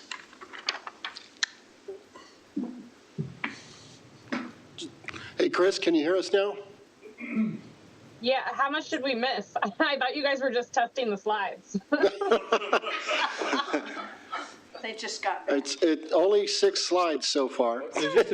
Just an overview of GIS. You can move forward. Just words. Yeah, but we can hear you, though. Thank you. Okay, sorry about that. Thank you, guys. I appreciate it. Go ahead. I'm sorry to interrupt. Yeah, no problem. Screen. Slideshow is not sliding. There we go. So, by simplifying navigation through CA's vast network of assets and community amenities, we're able to deliver an intuitive and accessible interface for residents to explore and engage with the services and resources available. We're also offering residents easy access to comprehensive, real-time information and data, as well as empowering residents with interactive tools that promote direct involvement in decision-making, feedback, and participation in local initiatives. All the apps and tools that will be discussed tonight are located and accessible on the CA website home screen under Mapping and GIS Resources. Tonight, we will be covering our Discover CA app, our Residential Info Guide, and our new and improved Pool Guide. Before we get into showcasing our apps, we chose the format of kind of like a guided video. So instead of boring you guys with just clicking through an instructional on how to use the app, we're going to provide you kind of like use case scenarios. So the first one is actually my story. As someone who both lives and works in Columbia, my wife and I love taking advantage of the open spaces CA provides its residents. And by looking at the weather this weekend, she's expressed a desire to go out and participate in an outside activity, something outdoors, take advantage of the good weather. I remember our amazing Discover CA app that's been created and decided this would be a perfect opportunity to plan an outing within Columbia. By navigating through our CA website to our Mapping and GIS resource page, I can access the Discover CA application. Opening the app, we're greeted with the splash screen, which is actually a tutorial on how to use the app. The tutorial includes symbology that represents features and amenities throughout CA's open space. A blue circle represents our free CA community amenities, green for CA facilities, yellow for community centers, brown for county resources, and a green overlay that represents CA open spaces. From the home page, you're greeted with a menu where you can select your amenity, and selecting that amenity by pressing the button takes you to a map with a list that is populated with those features you just selected. Once you choose your amenity and hit details, a window will pop up where you can see more information about that asset, as well as a link to our website for more information. The menu at the bottom of the screen helps you navigate other features, and there are tools within the app, such as a filter that shows free amenities within your current extent. We also have buttons within the app to navigate back to the home screen, as well as access this tutorial at any time. The app also includes tools such as built-in directions, where you can input your current location and find amenities, addresses, or anything you choose, honestly. It provides turn-by-turn directions as well as route guidance on the map. So, back to these outside activities I'm looking to get into. As I scroll through this menu, I see pools, players, sports courts, other features, but the one that stands out to me the most are lake activities. So I hit that button and opens up my map where we instantly are zoomed to my current location. From my current location, the list on the right-hand side is dynamically populated with features in your current map view. So from this view, I can see there's several features and things to do at Lake Elkhorn, but knowing my wife really isn't into fishing or boating, I decided to keep scrolling, and I'm gonna check out the Lake Elkhorn gazebo. By hitting details, it opens up a separate window where I can see this is open from dawn to dusk with bench seating, as well as a link to our Columbia Association website with all of our lake park information. While this is great, I think this isn't quite the outdoor activity I'm looking for. So I'm going to return to the app, and I'm going to scroll over to Lake Kittamaquandy. Again, the list on the right-hand side is dynamically populated by the features in your current view.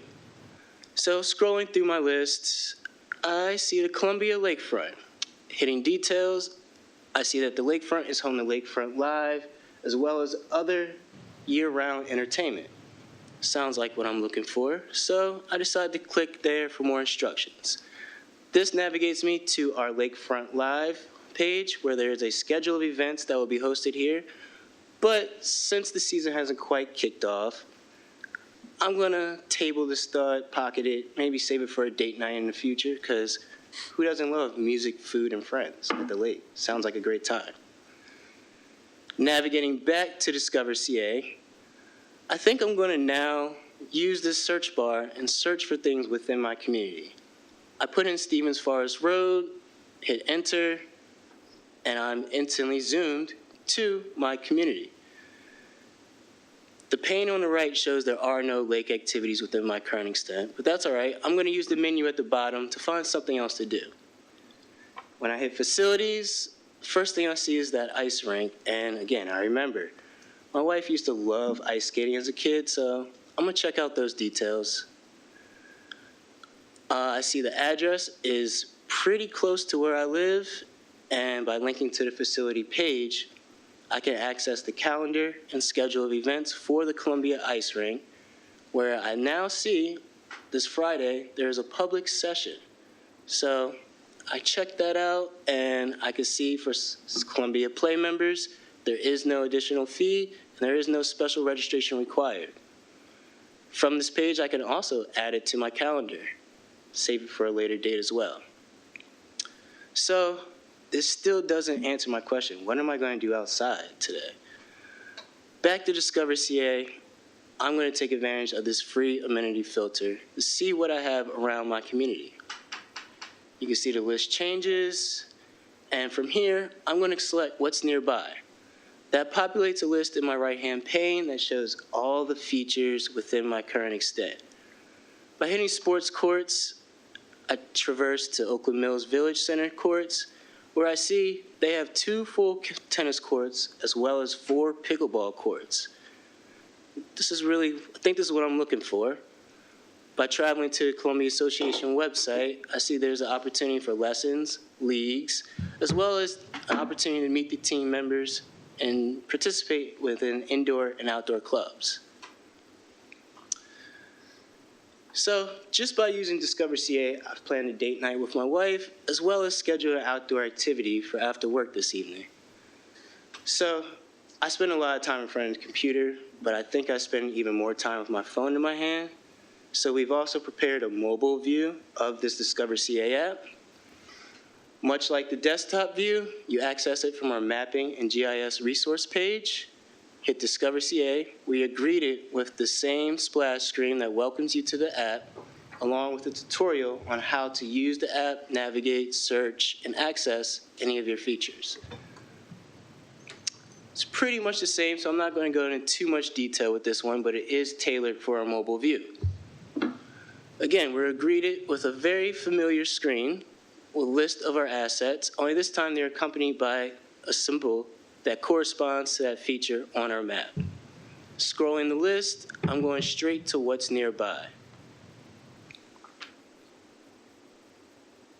Upon opening the map, I am again zoomed to my current location, indicated by the blue circle, where I now have a list of features for me to check out.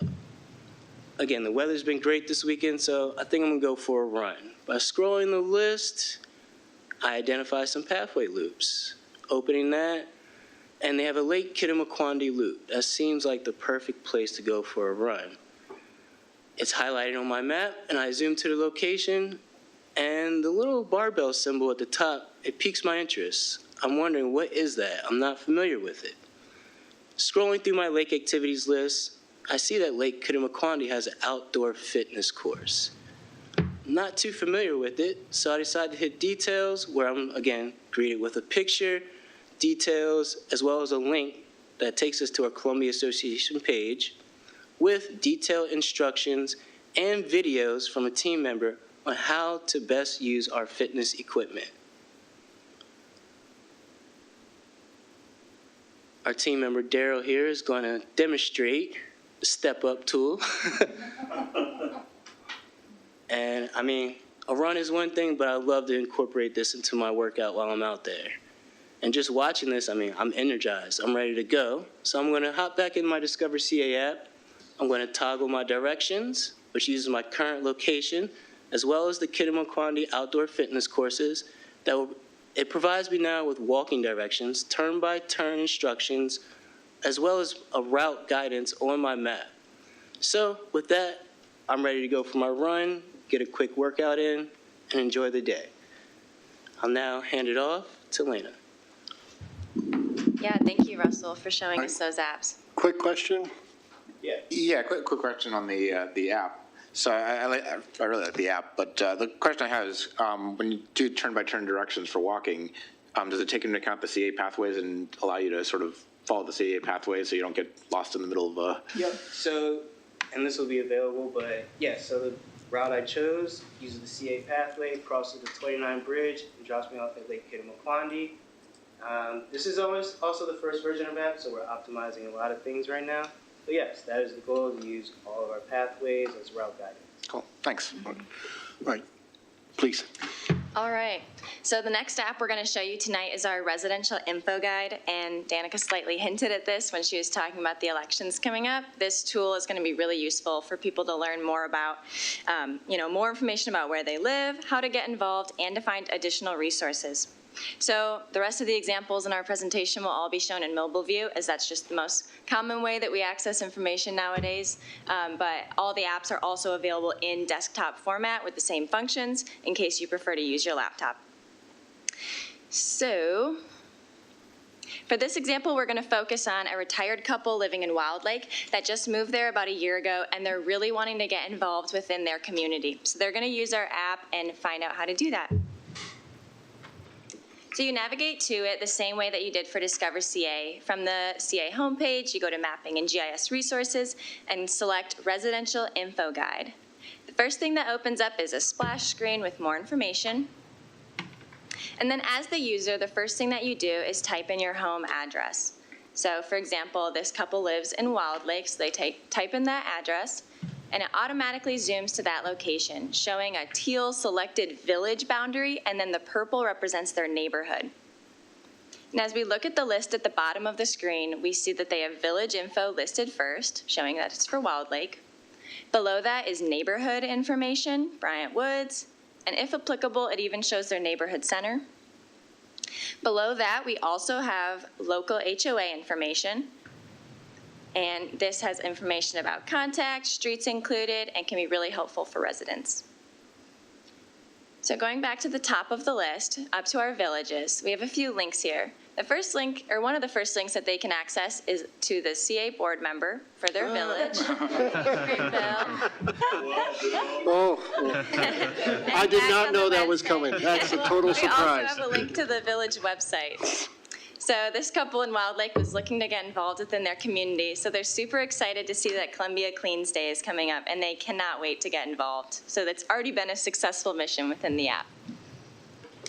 And the final thing we want to highlight is a link to the CA Votes webpage, where residents can learn more about elections coming up. And that directs them to all the village sites from there. So yeah, residential info guide is quick, simple, gets you the information that you need without too much hassle. So that's how we envision users using our residential info guide. The third and final app that we're going to show you tonight is our pool guide, and we are super excited about the functionality in this one. And we are hoping to use this, or we will be using this for our upcoming pool season. So it's not quite ready yet, but it will be very soon. What we're really excited about is that it's a one-stop shop to see all of the pool data in one place for the residents, so that way they can make data-driven decisions to plan out their day at the pools. The main difference between this app from the Discover CA app is that this one really just focuses on pools and goes into a lot more depth. So it shows things like events that are happening currently at the pools, status of how active the pools are, real-time updates on weather if there's closures and when they reopen, and then also an in-depth description about the amenity types at each pool location. So once again, this is in mobile view, but it's in desktop if you prefer that option. And again, it's found on our Mapping and GIS Resources page, selecting the pools icon. The first thing that greets you is a tutorial, so we'll walk through this to learn about more of the functionality in the app. We have a symbology page that shows us about the status of a pool, what events are going on. So we have green for Rec Swim. Orange, limited access, represents different program events going on, like Swim League or Whip Wednesday. Then we have different gray symbols for closures. We have a capacity legend that shows like a beacon behind the event symbol, and these range from green to red depending on how busy the pool is recorded to be. We also have icons that represent the amenity types at the pool based off similar symbology used in the past, but we'll cover this later. This app also uses geolocation, so when you log in on your phone or your desktop, it'll zoom to your location. There's a search bar at the top to search by pool name or pool amenity type, like slides or splash pads. We have search filter that is selected to open now, so specifically during a storm event, you can select open now to see what's available. There's a results pane at the bottom that has pool name, status icon, and a details button, which opens the details window. And this has a lot more information about the status of the pool, if there's events going on, maintenance, it has a photo. And then we also have in-app directions as well that function the same as they do in Discover CA, and which gives you turn-by-turn directions and things like that. And then it pops you into our app. So we'll show a few more examples about that. But next I want to dive into the icon symbology for some of the amenities at the pool. So the symbology shown builds upon already established symbology that's been used for pools resources, so it may be familiar. And due to the importance of accessibility, we've made ADA features in blue so that users can easily view which pools meet their needs. So I want to highlight at the top, we have a fully ADA icon for the pools that meet those requirements. And then the rest of the icons are shown below. We have different symbols for main pool, representing if there's diving boards, if there's slides, things like that. We have different sports courts within our pool areas that we want to show with the diamonds. We have different symbols for wading pools, splash pads, hot tubs, and we also now have sensory bags available at the pools, so we wanted to show that as well. And this comes into play when we look at our windows to describe the pools. So in these pop-up windows, we have the status, we have maintenance, awesome. We also have the image with a ribbon of icons at the bottom so that you can really quickly, visually tell what's going on at that pool. So let's just do a quick example on your screen. The far left icon underneath the photo, I know the text might be small for you guys, so I'll narrate it for you. But that first symbol is showing an ADA entry pool with pool and water features. So it looks like a ton of fun. So that's how this will be used, and now we'll show you it in the app. So a main feature of this app that we're wanting to show you guys is that there's real-time updates for weather scenarios going on in your area. If the pools close, you'll see it, and you'll also see it when they reopen. So that's what this video is going to be showing us. So most of the pools are shown in gray as there's a storm coming through. All the outdoor pools are shown that way. When you hit the Open Now filter, it narrows it down to only those indoor pools that are currently open. So this way you can, there's no confusion about where you can go at that moment. And we can click through the different pool options using our map to zoom in and out, and then clicking details in our list. We can select on Columbia Gym Pool and see what they have available. And then when you turn off the Open Now filter, all the pools show up again, so that way you can see the full status of what's going on. And the pools that are closed for weather are shown with a gray icon and a lightning bolt in the middle. And if you want to learn more, you can see the status typed out in the details window that said closed for weather. So that is, a super cool thing we wanted to show you about the weather. And now we'll walk you through the rest of the app. So for this example, we're going to focus on a Hickory Ridge family with elementary-age children trying to plan their day at the pools. So they typically go to Hawthorne Pool, but if we look at the video, we see that there's an orange status circle in the middle for that there's an event going on, and then there's this red blinking light around it that shows it's really busy right now. So if they want to learn more, they look in the pop-up, they see the Whip It Wednesdays going on, which is super fun, but they're looking for Rec Swim. And the pool's really busy, so they're going to look for other options. They zoom out on their map and see that Clemens Crossing Pool is nearby. It has an orange status in the middle and shows that Swim League is going on, and then it has the green beacon around the outside showing that it's not very busy. But once again, they're specifically looking for a Rec Swim pool, so they're going to keep looking. And then they want to look for a pool with a slide too, so they go to the search bar and they search in slide. And this populates a list of only pools that have a slide available. So they click on Dasher Green Pool and zoom in. It has the green icon in the center for Rec Swim, which is great, and it has a green beacon on the outside showing it's not very busy. They flip through the amenities. There's some photos for them to look at, but now they decide they really want a splash pad. So they go back up to the search bar and type in splash pad. And from here, it functions the same as it did for slide. Now they're getting a list of pools with splash pads. They select Swansfield Pool, and the map will zoom to that location. And they see it's got a green icon for Rec Swim in the middle, and then a yellow beacon on the outside for moderate activity, so not as busy as Hawthorne Pool was. And when they look in the details window, they see photos of a big slide and splash pad, and they say, this is the perfect pool for us today. This app also features in-app directions, just like we stated before for the Discover CA app, but since we already showed it in that app, we won't for this one to save time.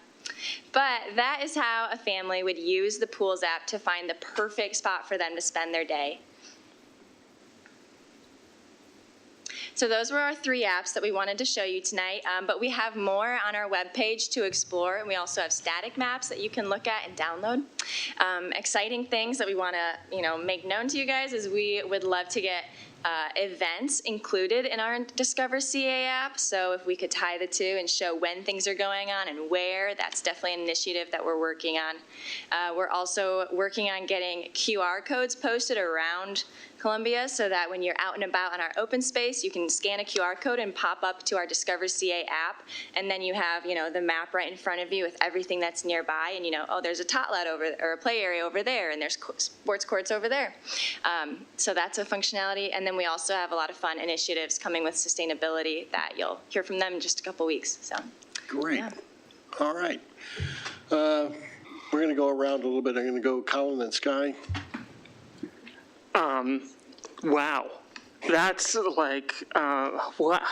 This is dope. This is just this is really good stuff.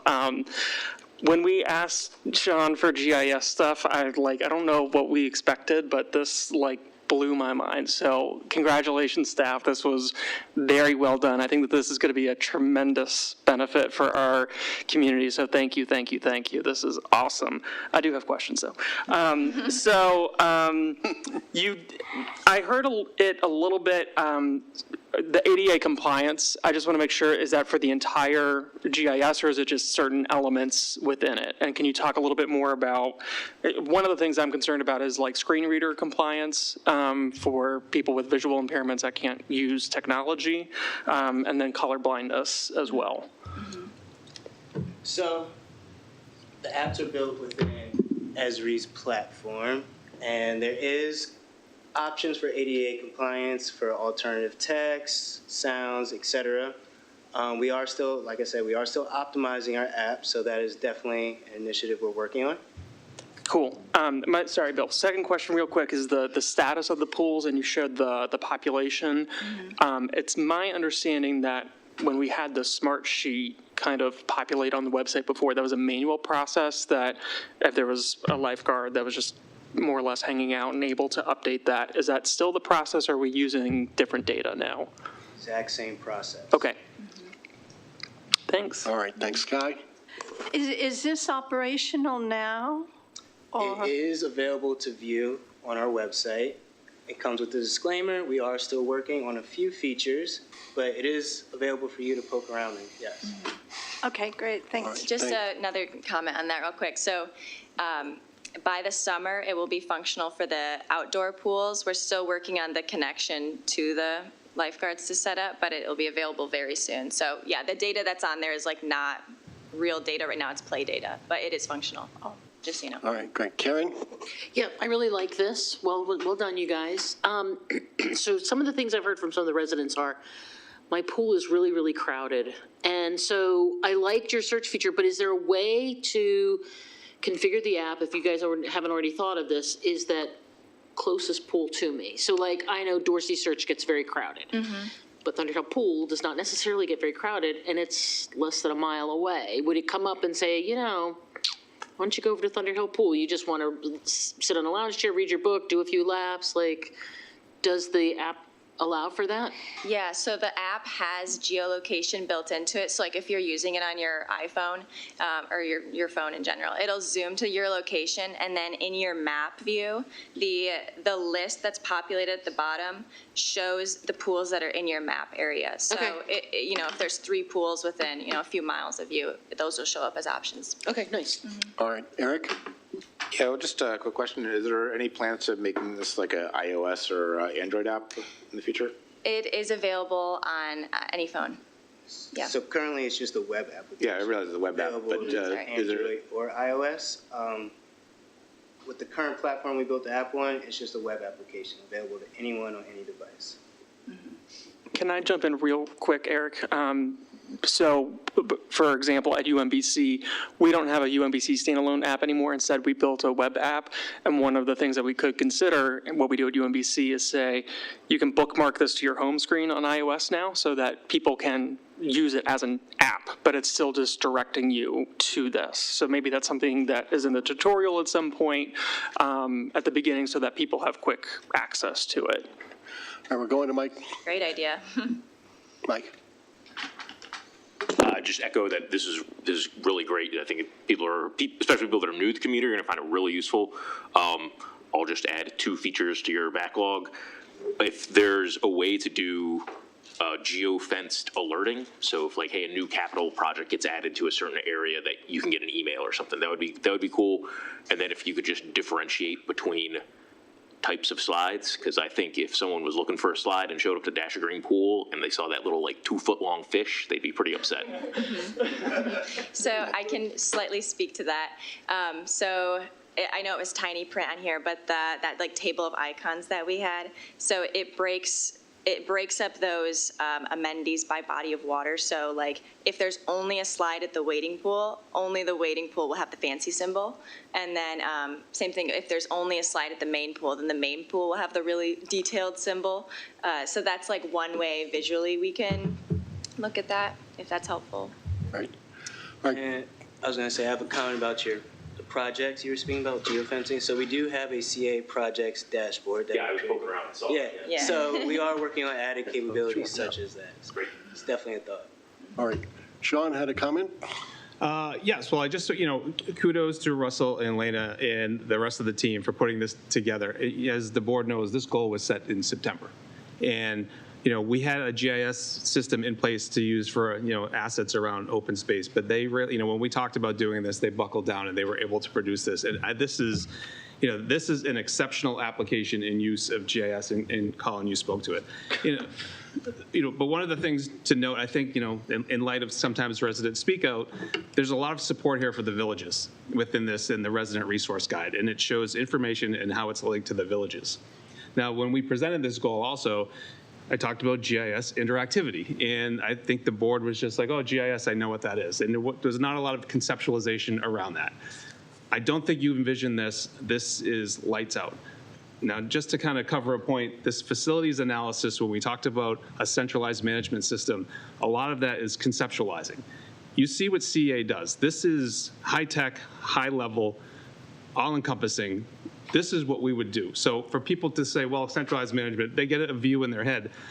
That's not the view. This is the view. It would be a high-tech implementation to provide great service to the community. So, I just want to reinforce that fact that CA does not do anything lighthearted. And I think you see that, excuse me, in the staff and how we operate. So, with that, we're not pushing the board to do anything, but a lot of it is like, I think people don't understand what that concept was behind and what it would encompass. So.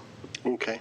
All right, I want to go out to Ashley and Chris. Did you have any input that you want or questions you wanted to ask?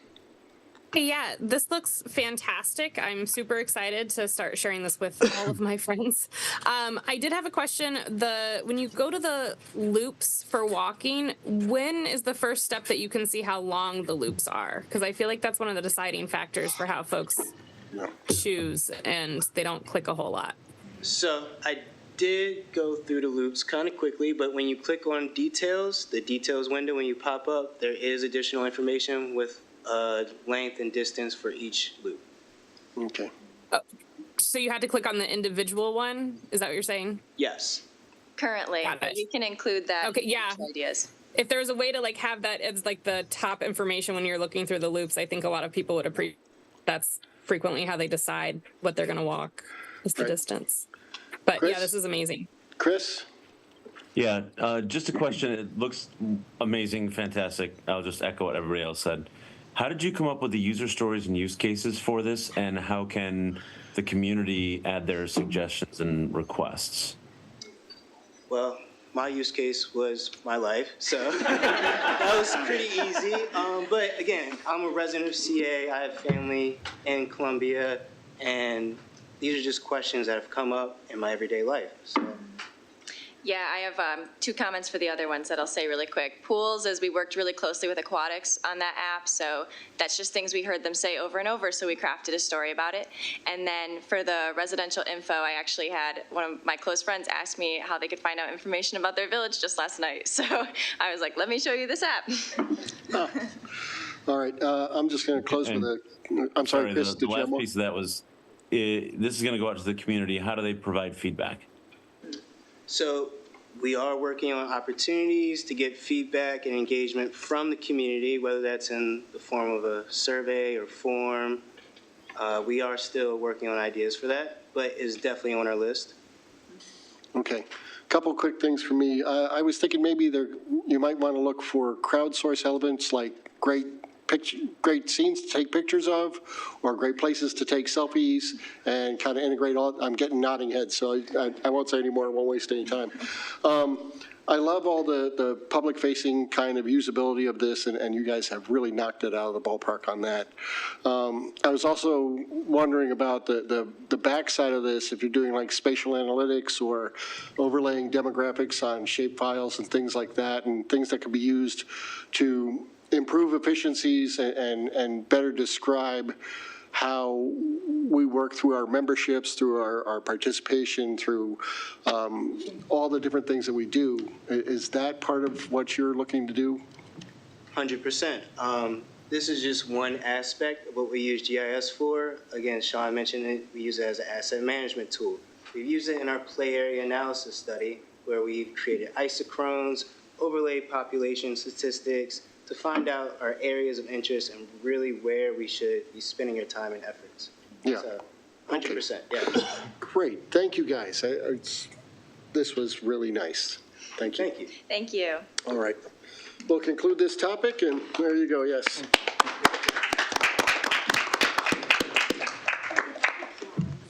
We'll move on to the board policy project. John is on. Zoom. All right, we need to bring John in.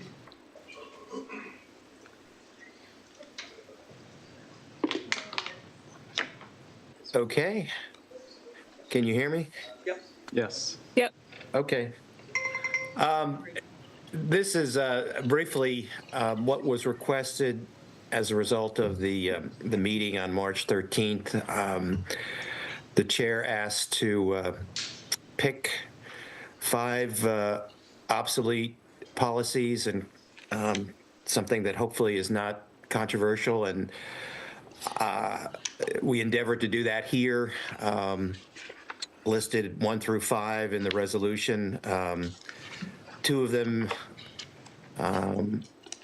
deal with the Sister Cities program that we don't do. 1 deals with engraved bricks for 20-year employees that we currently do. We currently do not do. I suppose it may come back at some point, but it hasn't been done for a while. So these are things we just don't do now. The affirmative action plan, as I discussed the last time, has been not in effect for a period of time and has been supplemented or supplanted by the DEIB policies that we do and rather vigorously. And then the open public meetings policy refers to open public meetings of committees that it's basically 49 years old. It repeats what's already in effect. It's a policy, frankly, is not needed because it's required by law to have these meetings.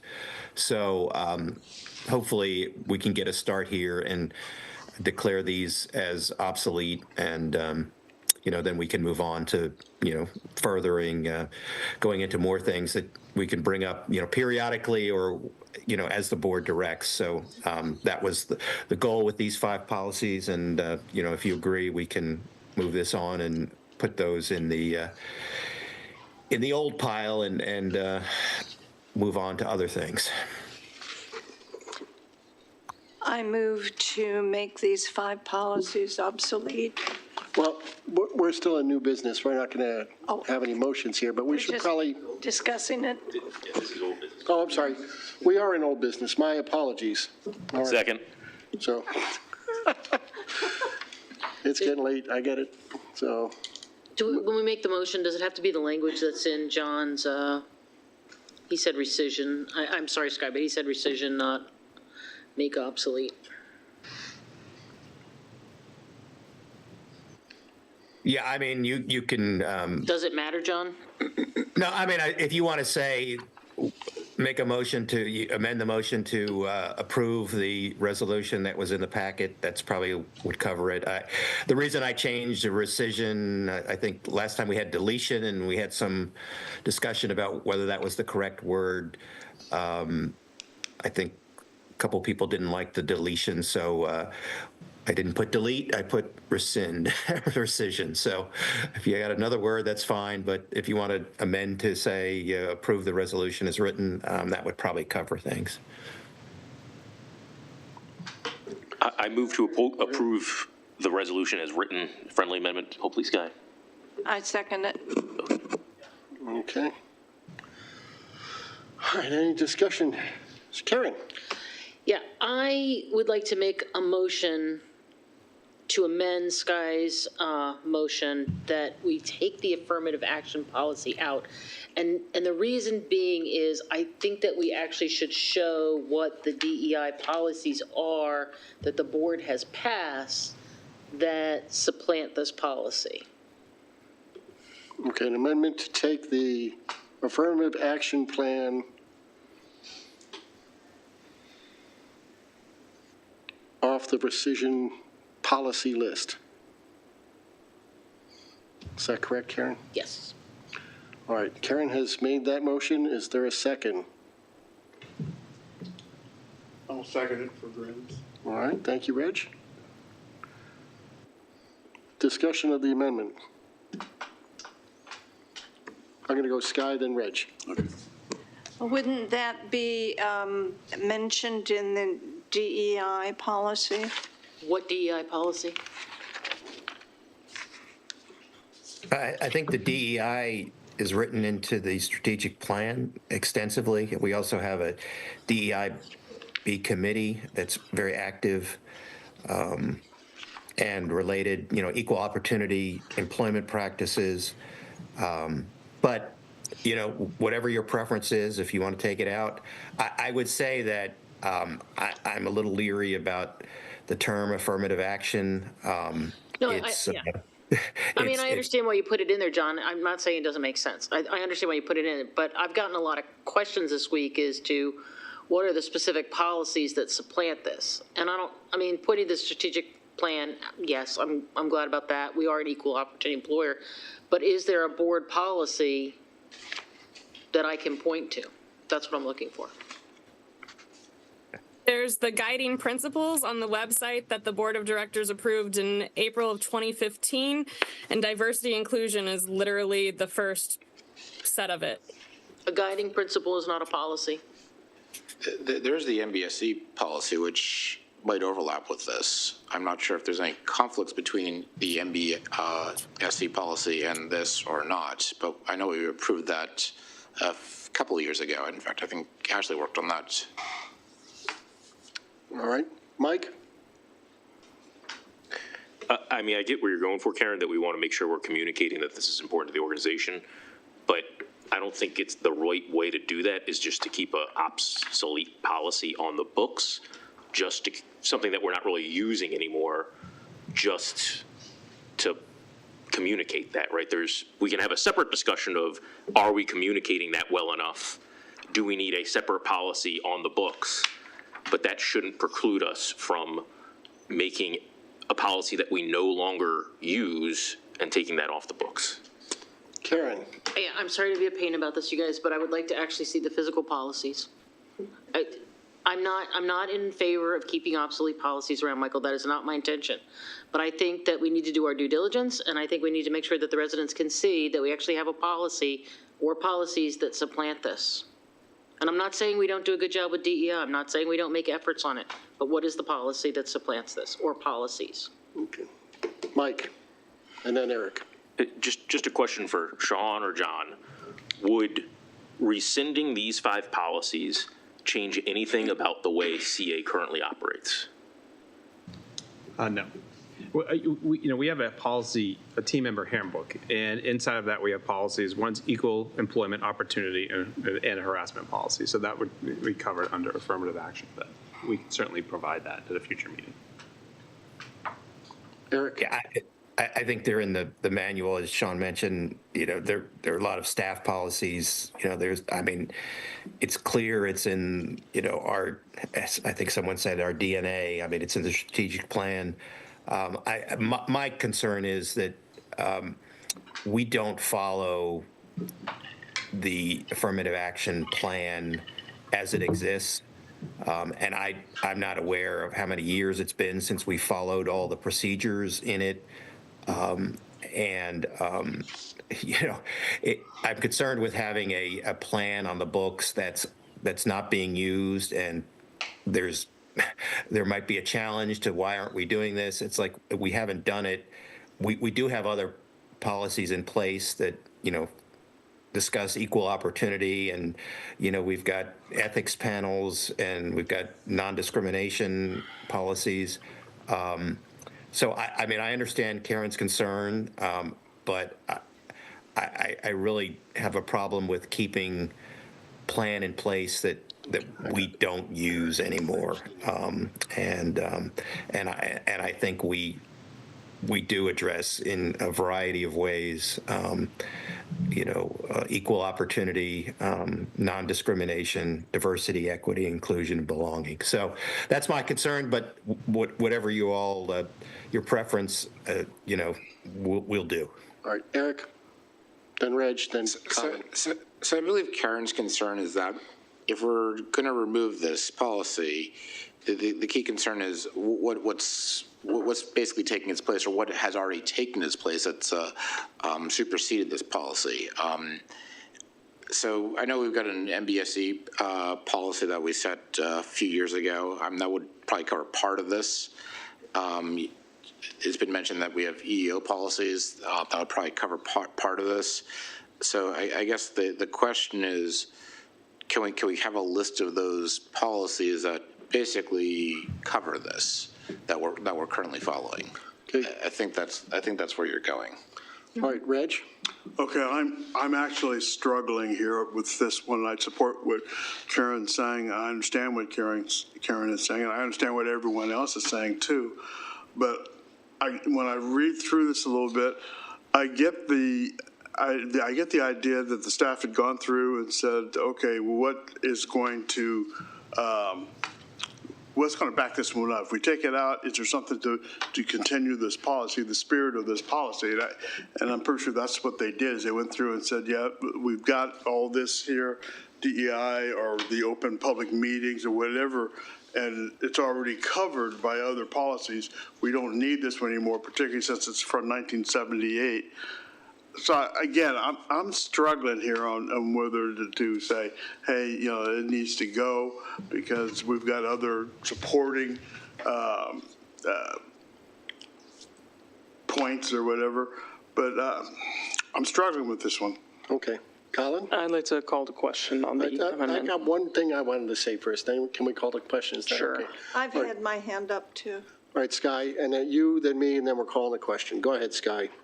It doesn't bother me that we can leave this on the list because we're no longer doing what the policy says. I don't think there needs to be a roadmap between what was done in the past and what is being done in various policies currently. That's just how I feel. We're no longer doing this. We are doing this and this and this, which is a little bit more than this and a little bit less than that. But I don't think there needs to be a one-to-one comparison. That's just how I feel about it. Okay. Just looking at the affirmative action policy, it calls for and names an affirmative action officer. We don't have an affirmative action officer. We have a DEIB officer, okay? It says that there's an equal opportunity committee. I purposely asked in September for a DEI committee to be constructed here and write a charter and have the committee, and this board said no DEI committees. So to say that we need to have the Equal Opportunity Committee that was founded in 1978, when last September we decided we don't need a DEI committee, seems to be counterproductive. There's an entire section on minority purchasing. We have an entire minority purchasing policy and center that supersedes all of this stuff. If you look at the actual policy, we have lots of things that support the elements of this, and I don't know if anybody else other than me had a chance to read this policy and compare it against things that we have. Most of these elements are already compensated with current modern-day structures. That's what I wanted to say. So I just want to respond. The question's been called. The question's been called. We got to end debate here, I want to respond to Bill because I'm not disputing that we don't use this policy. I'm not disputing that we don't use this policy. I'm just asking for the list of things that we do now. Okay. That's it. And I think I just enumerated those, so. No, you didn't. Question. I'd like to make a comment. All right. So I just, Been called. Eric, a point of brief order. sentence, please, and then we're going on. So looking at this policy, there's item 6 on this policy that is discusses minority purchasing. The board passed a few years ago an MBE policy that covers minority purchasing. I don't believe those two policies are consistent. But at the same time, that's only one part of this. So to keep this policy and the current policy, we've got a conflict because those two policies are certainly don't agree with each other. But if we get rid of the whole thing, then you're getting rid of the whole thing. So the question really comes, is the whole thing obsolete? Because I found one section that's certainly overtaken by a current policy that we passed a few years ago. Can we point to other policies that have basically superseded other sections of this? And do we need to do more research into this? Because certainly the current MBE policy that was passed just a few years ago certainly supersedes item 6 here. And so the danger is that we have multiple policies and they're all competing with each other. Thank you, Eric. Calling the question.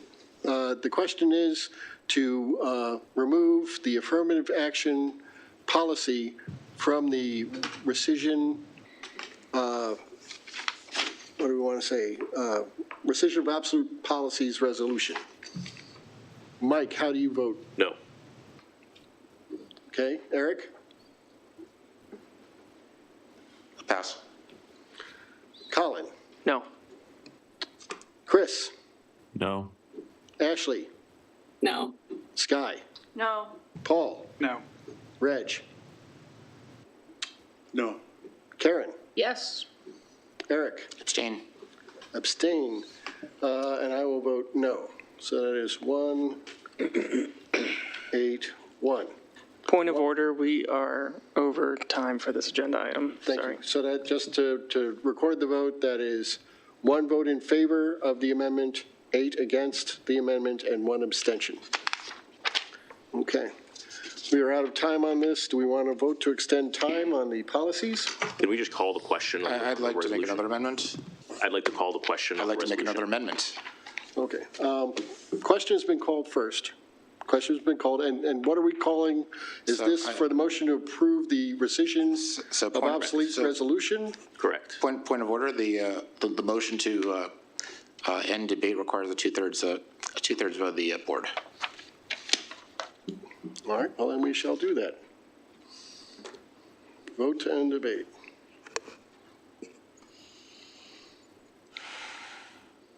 Eric? No.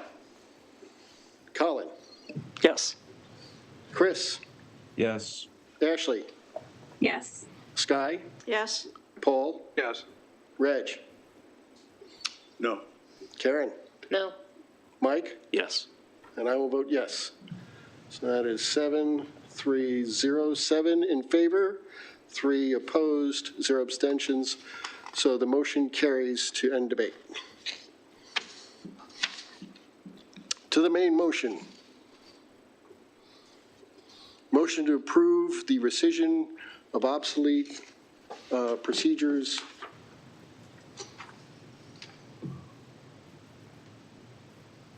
We'll start with Ashley. Yes. Sky. Yes. Paul. Yes. Reg. Yes. Karen. No. Mike. Yes. Eric. No. Colin. Yes. And I will vote no. Oh, and Chris. Yes. Okay, so that is 7 in favor, 3 opposed, 0 abstentions.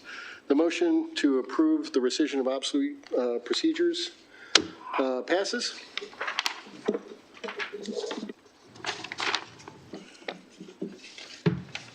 Where are we now?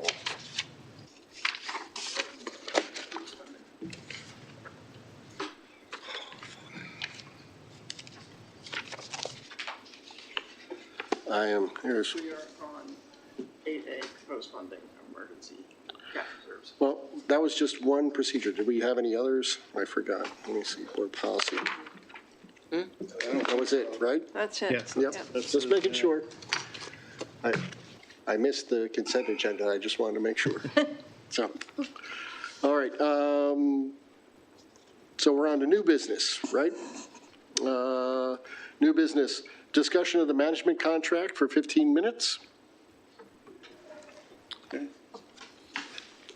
Are we not doing that at the end of new business? I'm concerned that we're punting the Sean's review process repeatedly. Okay, all right, we will put it at the end of new business. Proposed funding of emergency cash reserves. Susan is here to speak to that. Hi, Susan. Hello. I don't expect that you'll need all of this time tonight. This is the first, discussion of this. Most of you are familiar with the policy, and several of you participated in its development and approval. We update take a look at the risk matrix and the elements of risk and the probability and the impact every year as required by the policy, and that was done this year. Also, in addition, in FY25, the policy had become 3 years old, and it says that it will be reviewed and reassessed and submitted back to the board for its acceptance or not, and you did that in September. So it should be pretty familiar. We did not make any changes to the risk matrix, to the impact or likelihood, or to the elements of the risk. The only thing that was done was to update the maximum potential exposure on the operating operations operating expenses. So as they tweak every year. So the risks are still considered legitimate and real, and the impact and likelihood, again, haven't changed. So the actual reserve balance as of the end of April 30, 2024 is $11,133,000, and that was after board-approved addition to the funding in FY24. So we were originally proposing the funding for FY25 to be $3 million, but we recommended, and it was really Sean's leadership on that the board consider moving it to $5 million for this fiscal year.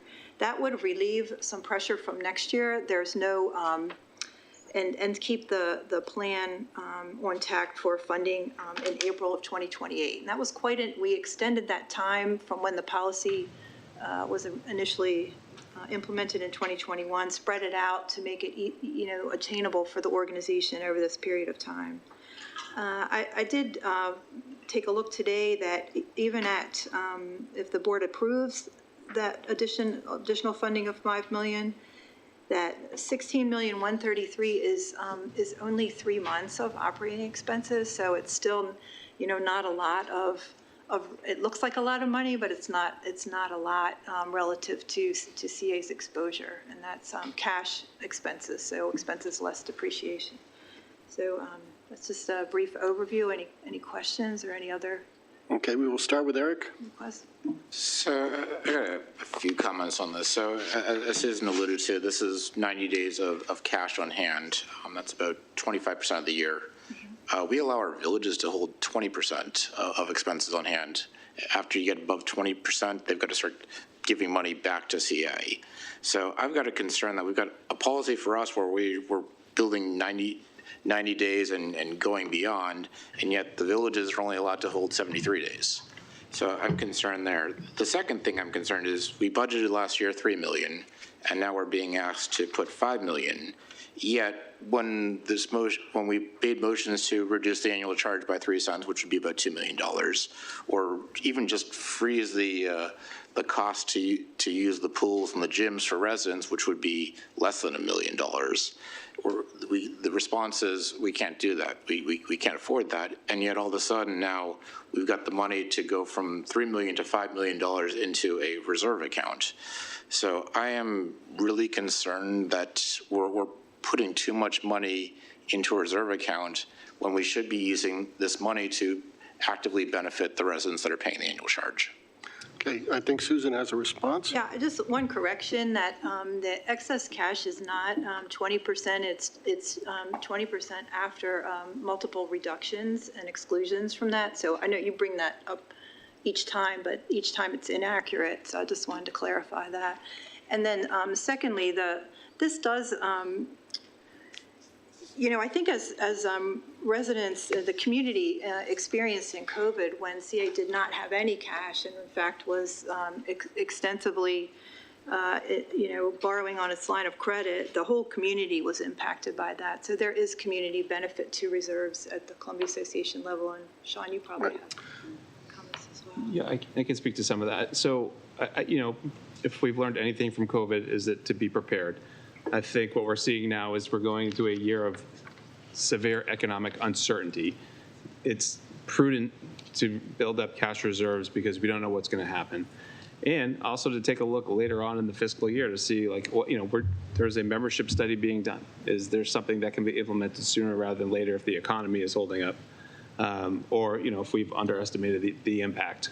or it could be worse. So, to make changes, we talked about this for the FY26 budget. If we were to make some drastic changes to fund some things without knowing that we're going to have funding for that in perpetuity, it's not financially prudent. So this is financially prudent to be prepared for, the economic uncertainty that everyone is predicting.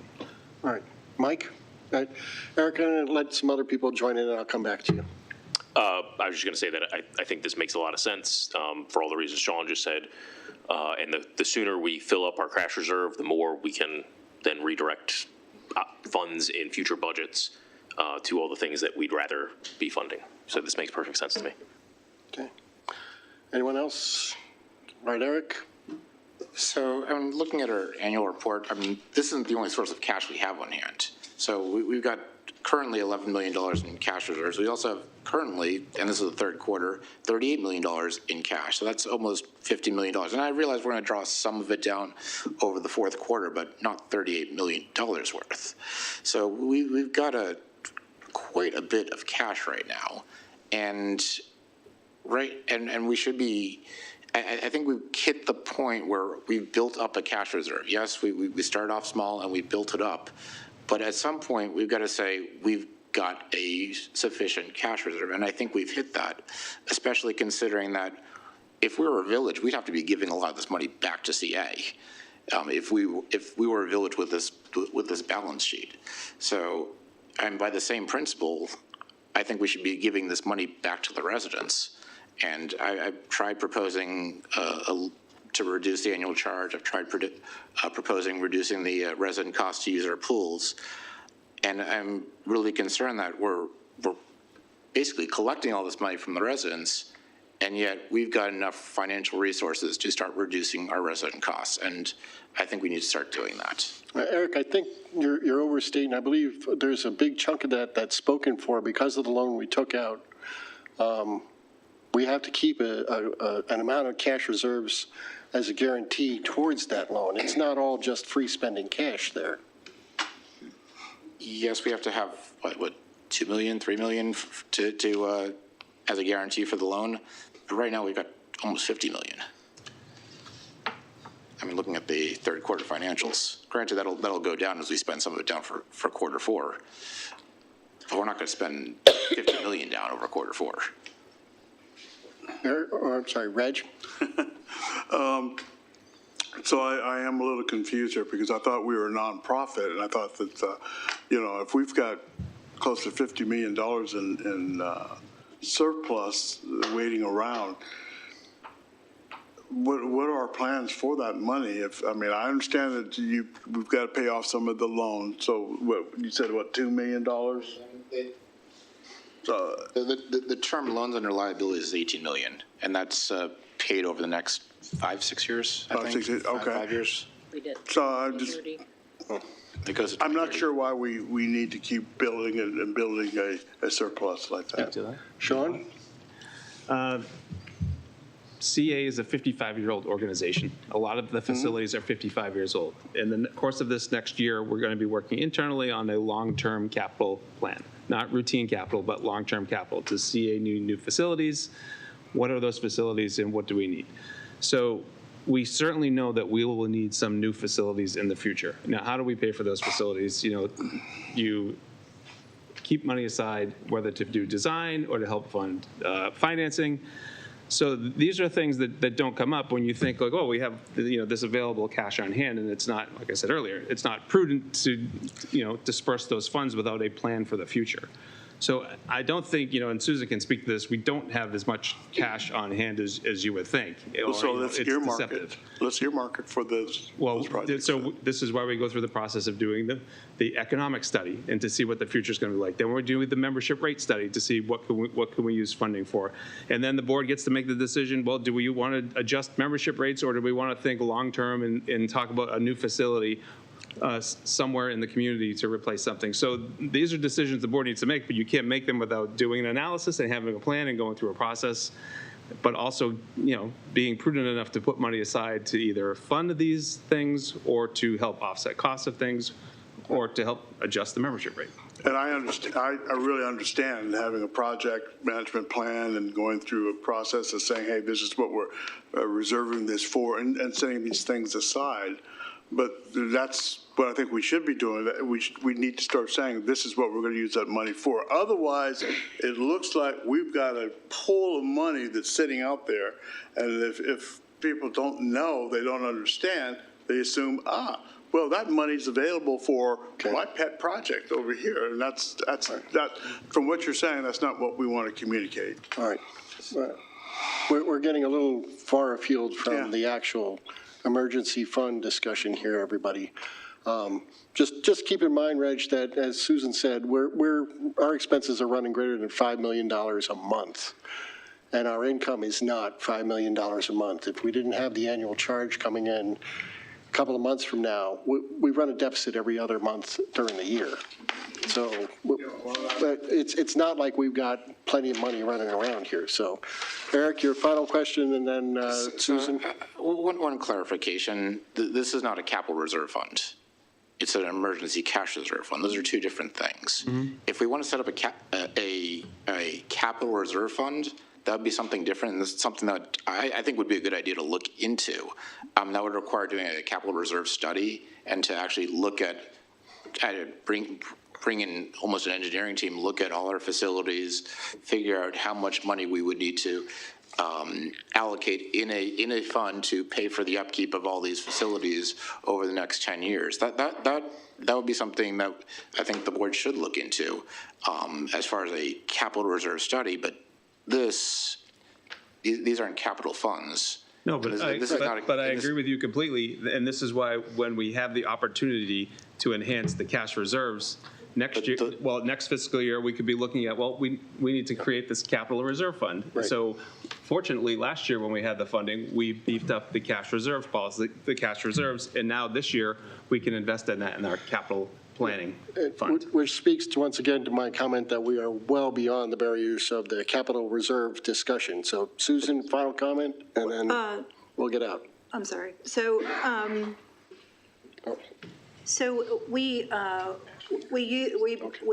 the organization's spend rate is over $7 million a month, and just keep in mind that annual charge, those annual charge receipts don't come in till later in July. So it's not just through April, it's through the summer. There's a 3 pay period month of May. We beefed up the lifeguard. There's just all the expenses that increase in May. So it's not ratable across the month, the year, but average over $7 million a month. So I did want to point that out. And we project being in a position that, again, we just have to, it depends on how quickly capital funds go and how quickly the annual charge funds come in. But we are on the bubble of potentially borrowing. In fact, we discussed it last night at the audit committee meeting in June or July, and potentially asking the board for an exception to use some of this cash reserves fund for that temporary borrowings. Ashley has a question. I was really just going to add, there's 28,000 people in Maryland losing their federal jobs. That's definitely going to impact Columbia for a portion of it. So more reason for us to have the reserve. Mm-hmm. All right. Agreed.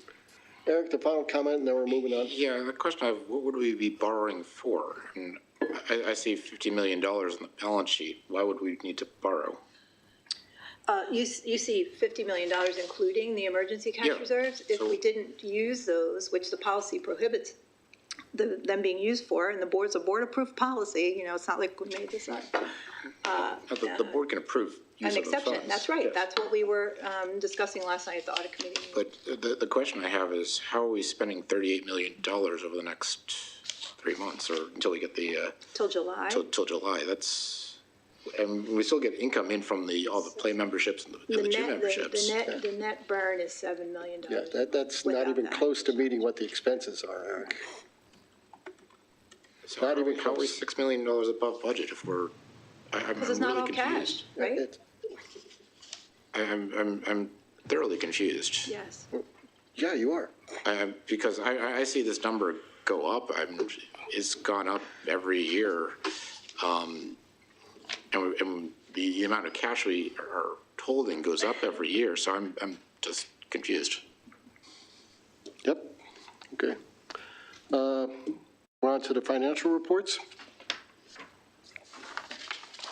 So Audit Committee met last night. There was a robust discussion of those reports. Purple book. Yeah, Purple Book and the financial statements. I don't really have a presentation prepared that's done in depth, and that is recorded as well. I wanted to point that out. I don't know if people realize that, but there's an audio recording of that presentation that's posted on the CA website every quarter. Okay. And I don't know if anyone from the Audit Committee had any comments. Say that again, Susan? And if anyone who was present when the Audit Committee had any other comments, I defer to them as well. It was a real fun meeting. It's, Did you say it was a fun meeting? There are cocktails. Right. All right. Mike? Just a real quick comment that, we didn't do board training this year as a goal.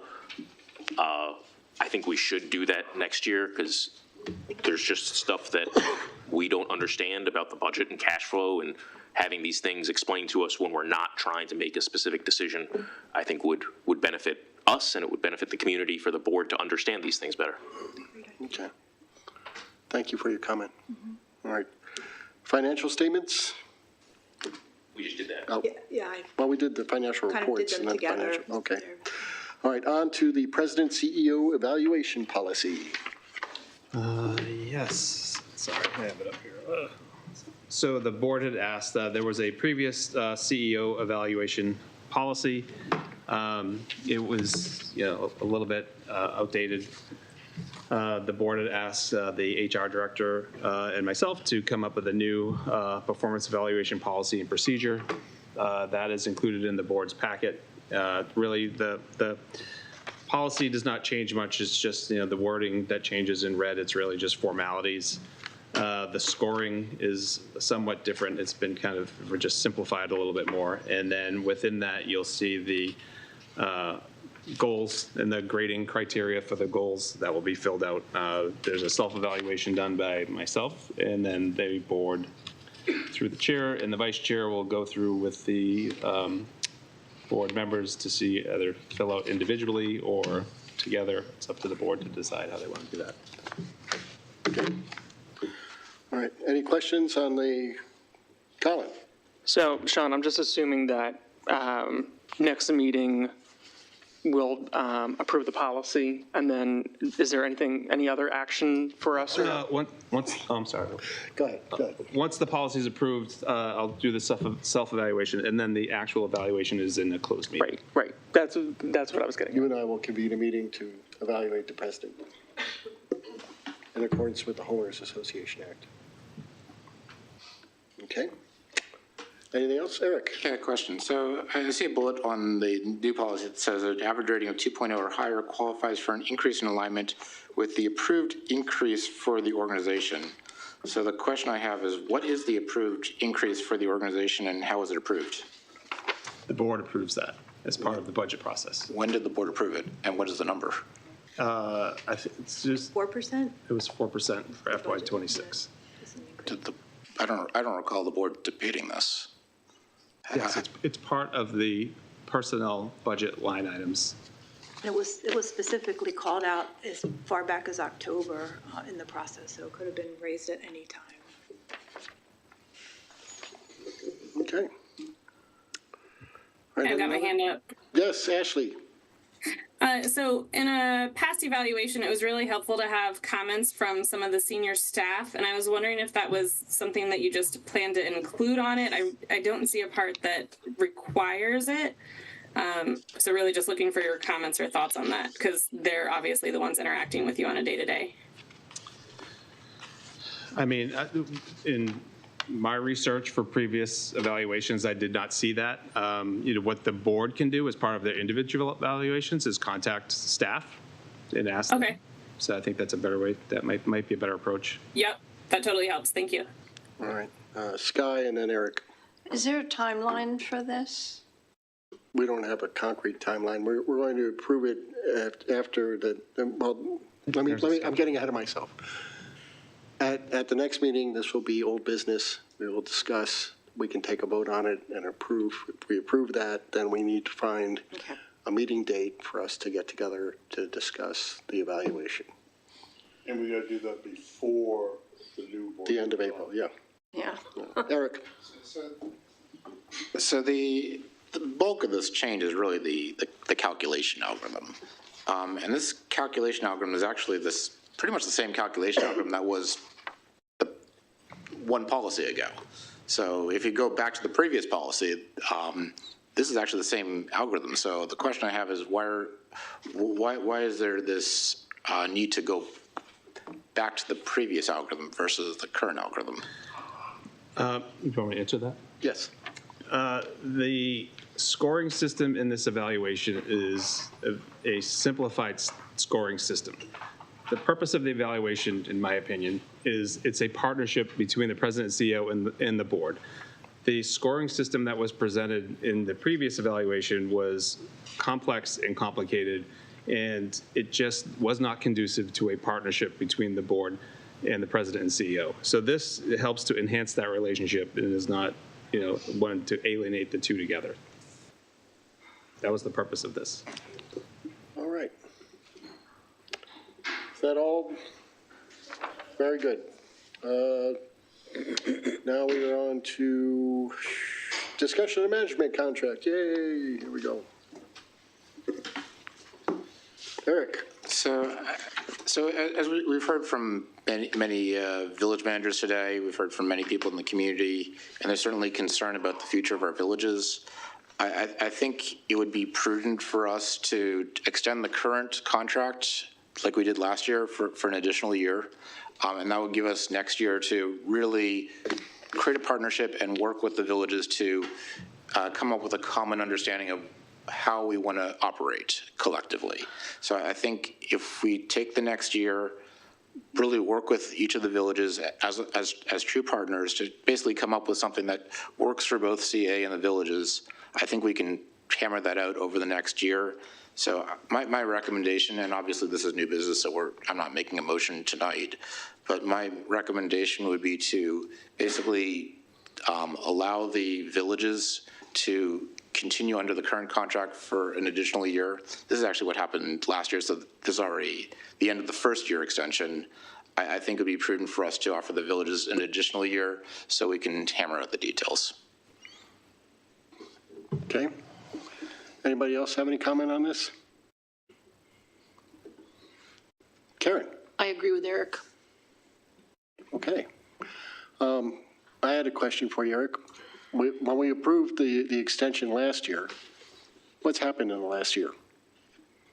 Well, the villages are still operating. They're still renting spaces. They're still having events. Heck, we could give them an additional 5 years. But I think at least extending it 1 year at least allows us to continue that discussion. But right now, the villages are operating. We had our 4th of July event.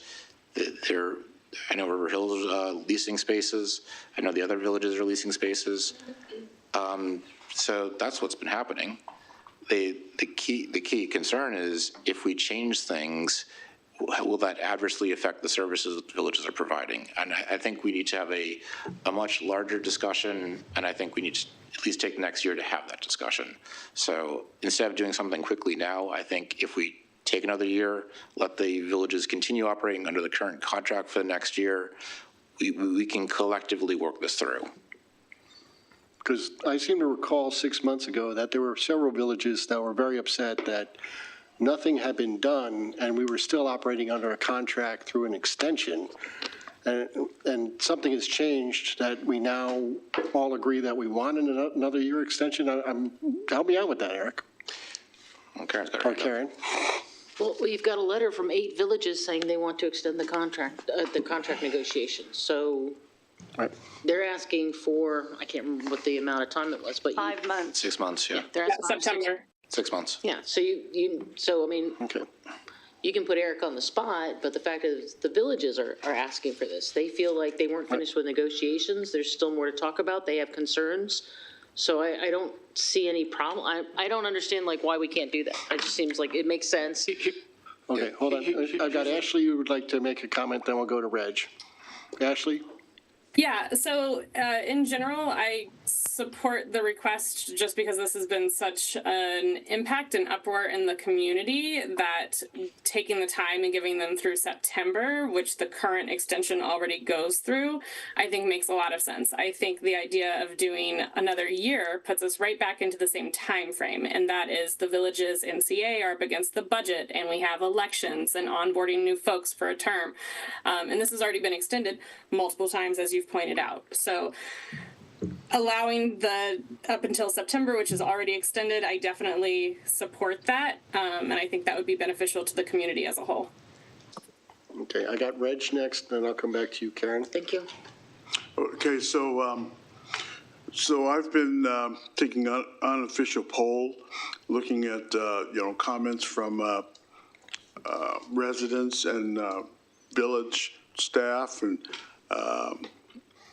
but anyway, so far I've got 45 individual people who have sent email or called or and said, hey, they don't want their they want either an extension or the village to remain the way it is. And they're pretty adamant about it. I only have one person so far who said, hey, I think it's a great idea to let CA run things. Point of order, we're off topic. That is not what we're talking about. Wait a minute, That's not what we're talking about. Hold on, I just walked back in, so I'm hearing what we're talking about, so I assume, so forgive me, all right? We're talking about the management contract. We're not talking about that facilities use stuff that we heard a whole lot about at Resident Speak Out. Included in those emails, but included in those emails were comments that they wanted to leave it the way it is. Okay? Leave what the way it is? The management contract the way it is. I mean, that's from what I've read, from what I've received. All right. And I haven't gone out and said, hey, please, this is where this comes from. You were mixing topics. I wanted to make sure we were clear on what your point was. But like I said, I just walked back in. Okay. Eric and Karen, and then Mike. So here's our goal. Our goal is to build a partnership with the villages. CA works, Columbia works when we have a partnership with the villages. From the speak out we've heard over the last month or so, it is clear that we need to rebuild that partnership. I think taking a year, working with the villages, trying to rebuild that partnership in the context of the contract, I think is a good thing. I think if we basically extend the current contract a year and take the next year to rekindle that partnership that we have with the villages and truly work for the residents of Columbia as co-equal partners, I think that's essential. I mean, at the end of the day, we both have the same goals. The villages, CA has the same goal, is to build community. That's our goal. And if it takes a year, it takes a year. And I think if we give ourselves a year and we extend the contract a year and give ourselves a year to continue to rebuild that relationship and continue to further community, I think that's a good thing. There's no need to rush this. Karen. Yeah, I'm just going to make one comment. Last year, we were in the process of hiring a new president, and CA said to the villages, we would like to extend the contracts for 1 year because we're in a position of transition right now. And the villages said yes. As faithful partners, they said, yes, that's fine with us. And so I don't understand why we can't give them the same courtesy. If they want an extension, I think that seems fair. Okay. Mike, and then Sky. I think a few points. We should really, everybody should get out of the habit of saying the villages, because there's no such thing as the villages. There are 10 independent corporations that have similar responsibilities, but they're completely separate from one another and don't have any ability to come together and speak for one another. So I think that's, been a problem in the process. I think the board really made a mistake by not putting on our agenda the items that when all 10 villages got together and sent a joint letter to us saying, here are our high-level goals for this contract negotiation, and the board took no action to respond to that. I think that was a mistake, and I think that could have helped avoid a lot of these problems. And finally, I think a year is way too long. It does not require that much time. I'm not sold on any extension, but if there were to be an extension, I think it would need to be shorter than that. But importantly, I keep hearing the villages have concerns. They have concerns. I never see what those concerns are, other than that letter from all 10 villages with those 3 or 4 items, which were very high level. I haven't seen anything specific from any village other than Owen Brown over the specific changes they want that are holding them up and giving them concerns about this contract. Sky, and then I'm going to jump in. Yeah, it's my understanding that when we extended the contract a year ago, that what was built into that was an extra 5 months if negotiations were underway. And I also believe that extending the contract a year it's kind of like the time that you're given, the work expands to fill it, or the conversations expand to fill the time that you have. I think it can be done in 5 months by the end of September, with both parties negotiating in good faith. If that requires the services of mediation, I think that would be a very good way to go to think about it. Okay. All right. My comment is that, and I hate to make these analogies, but I'm going to jump in here anyway. At the federal level, there have been continuing resolutions that have been going on year after year after year. And I just from seeing that, see these extensions, if we're going for 2 years of extensions at the 2023, contract level, we're starting to approach that same kind of situation. And it is not a very good place to be. And on that principle, I'm very concerned about extension after extension after extension. I'd like to, if we're going to extend anything, I would like to see some sort of teeth in here that says that we need to get done by a certain date. And we're not just going to sit around and talk past each other. I'm not saying who's talking past who, but we can't just keep talking past each other and let time keep moving on. We need to get down and, as everybody said, recognize that we are one city and we are 11 organizations and we all have very similar goals. But there's got to be some teeth that says that this is going to get done and we should all, in a forthright way, march in that way. So that's my 2 cents. Reg? All right, so I'm going to try this again. All right. First of all, whether it's a village or a corporation, we call it a village. We consider ourselves a village, not a corporation, a village. But that's what we believe in. That's what we say. If you disagree, that's fine. My point is the collectivization of all 10. I'm still talking. Not the distinction between. Point of order. I'm still speaking. All right, guys. So let's let Reg talk. Yeah. So what I'm trying to say is we are a village, and if you can consider it a corporation, that's fine. We're good with that. You say what you want to say. It's our words that we're using. The second thing is, I understand 5 months, 6 months. If we go out there, we want the negotiations to be in good faith. We want both sides to be good and take. Maybe we do need mediation. Maybe that's what the answer is, because obviously there has to be good faith negotiation, and the villages aren't seeing in good faith, and CA is saying it's not. They don't see in good faith. But we need to come together, because the residents are looking at what we're doing, and there's actually saying that you guys aren't working. You're not doing what we want you to do, which is cooperate and graduate. That's what we used to say together. And we need to work as a team, but it's got to be in good faith. It can't, if you set it for 6 months, do it in good faith. Don't sit there and say, well, I'm going to stonewall until 6 months, and I'm going to say, contract is, no, it's got to be in good faith all the way around. And mediation may be, like I said, may be the way to go. Okay.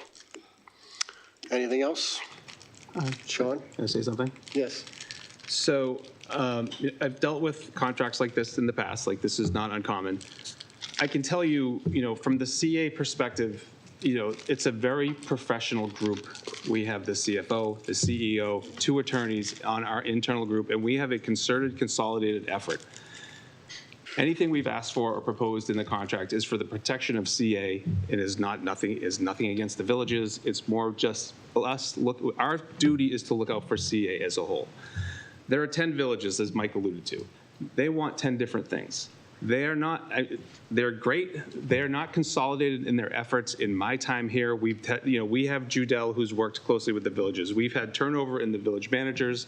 We've had to meet with the village board chairs.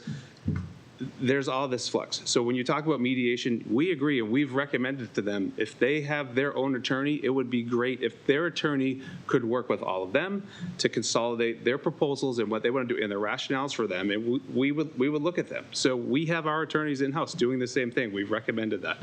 So, and I get it. They're all individual villages. They have their individual character and personalities and their different wants and needs. CA's perspective is, we have to cater to just one contract that helps to encompass everything that we're trying to achieve, and we're not asking for a lot. A lot of it revolves around the allocation formula. That is not part of this process, and we've been very vocal about being more than willing to help modify the allocation formula. But the funding amount is the same. The total amount is the same from CA's perspective. How the villages want to split it up is up to them. So, and this is why it's important for the board to know that we're not being vocal about why we're asking for things from the villages. We've had 2 closed meetings with the board, and we've presented the rationales of our approach and why we're doing that. We don't want to negotiate in public. It doesn't make sense to do that. It's a professional way to do it is to have 2 groups, a consolidated effort like we've had with Judell and our council and our team, proposing things to the villages, and we would love to have that back from the villages and not have to deal with 10 different village managers, village board chairs. Point of order, we're out of time for this agenda item. All right, I'm going to go around one last time here, and then we're going to move on. It's almost 11 o'clock, so we're going to go Sky, and then Eric, and then Reg. Yeah, I've been told by my village that they did pay for and obtained the services of outside legal counsel for the contract, so. Okay. Eric. I just want to remind us, both CA and the villages serve the same constituents. They're the residents of Columbia. So we need to do a better job working together to serve our common constituency. And because we have a common constituency, we have a common goal. And it's crazy if everybody's hiring lawyers back and forth that our residents are paying for 2 different lawyers to negotiate with each other. That just sounds crazy. So we need to understand that we have a common goal here. It's to build community. It's to build community within each village. It's to build a community Columbia-wide. That's our goal. If it takes a year, it takes a year. All right. Thanks, Eric. Reg? So I know that we've talked about 10 separate villages. Yes, they are. But on this, they are pretty much united. There's at least 8 out of the 10. 8 out of the 10. Don't shake your head right now. But just 8 out of the 10 have said they're in agreement with what they want. They've let us know that that's exactly what they want. And the other part of that is, please don't get me wrong. I'm not saying that the staff, John and Susan, the other members of the team have done anything wrong. They've done nothing wrong. They are doing everything they can to come up, as you said, to protect CA, which is their duty. They are responsible for doing just that. Just like I'm responsible for the duties that have been given me under my oath. But we certainly aren't talking together in this thing. We're going past each other, and we need to somehow get that straight so that we can come to an agreement and, do whatever needs to be done, sign documents, whatever. but we need to move on. But we need to do it in all good faith. Okay.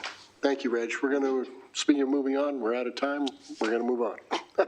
On to questions only. Sorry, Karen? I have a question. Yes. Question is for John and Susan. I don't know if you looked at it, but there's Senator Lamb introduced a bill about reserves. Does that impact us at all? I wasn't quite sure, like, is it something we've already done it, so we don't really have to worry about it? Yeah, I think the answer to that question and I don't have it in front of me, but we would not be subject to that. Okay, that's all I wanted to know. Thanks. All right. Anyone else? All right, great. Proposed new topics? Oh, I have something under the IAT. Okay, yes. I just want to bring to the board's attention with regard to IAT. On March 1st, CA received notice of a delinquent Howard County water and sewer bill for the IAT property. The notice was the final notice that we received that they had forwarded to us, threatening if not paid by March 31st, the county was going to put the property up for tax sale. This only happens when bills are quite delinquent. CA could be in jeopardy of losing the property to a third-party company who the county would sell the tax lien to. So coming from the municipal side, and when revenues are tight, you really start to amp up and collect on these tax liens as a form of revenue. So CA received the property because we're the legal property owner. The county stated that the IAT mailbox was so full from not being checked that the post office started returning the delinquency notices back to the county. CA staff were able to contact IAT to pay the invoice. However, had CA not acted quickly, the property could have been put up for tax sale, by the end of March. Wow. So I think, it's important for the board to be aware of this delinquency, as the board is responsible for all CA assets ultimately. And CA will send a notice to IAT to reinforce the importance of paying these invoices on time, but it's important to bring this up to the board. That's a big one. Wow. Okay. Would that have been all of our property at IAT? All of the IAT So property, like a correct. developer could have bought Symphony Woods. That's scary. They probably were.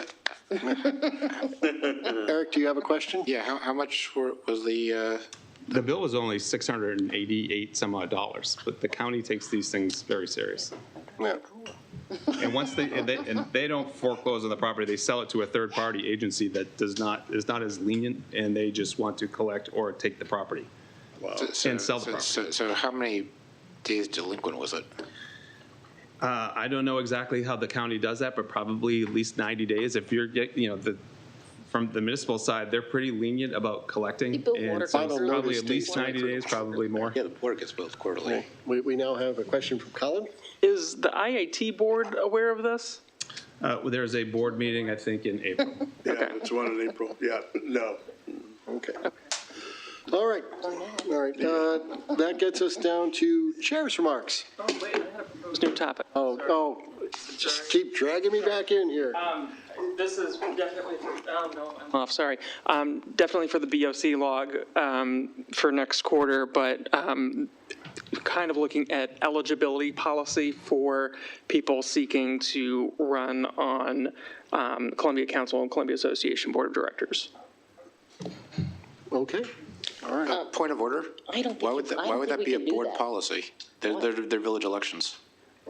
The villages run their elections. Yeah, They are the ones who it's a- determine it's a- eligibility. it's a village- That they're would be village a conflict policies. of interest for CA. We couldn't propose that. Yeah, It can't be a board policy. You can't do that. Are you done? Okay, so I would like to put it on the BOC log, and then the BOC can determine if it's something to put on the agenda. So that is what I'm suggesting right now. Okay. All right. Chair's remarks. As you guys have heard once already, if those people listening at home didn't hear it, the alarm's going off, so I'll be super brief. As we all know, elections are upon us. There are probably ballots out in the mail sometime soon. And as was stated earlier, it's the 26th is voting. Everybody please vote. We need quorums in all our villages and encourage everybody to do that.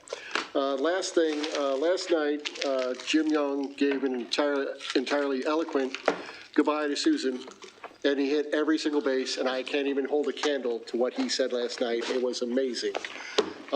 So I would just say, Susan, I will certainly miss you. and I will steal one line from what Jim said last night. Having known that you were here as the CFO made my ability to sleep at night a whole lot better. And I think that says a lot of it. But he said so much more that was so great. So thank you for your years of service, and thank you for all that you've done for this community. Thank you, appreciate it. All right. All right. And with that, any objection to adjourning? None. No, sir. We are adjourned. Thank you all.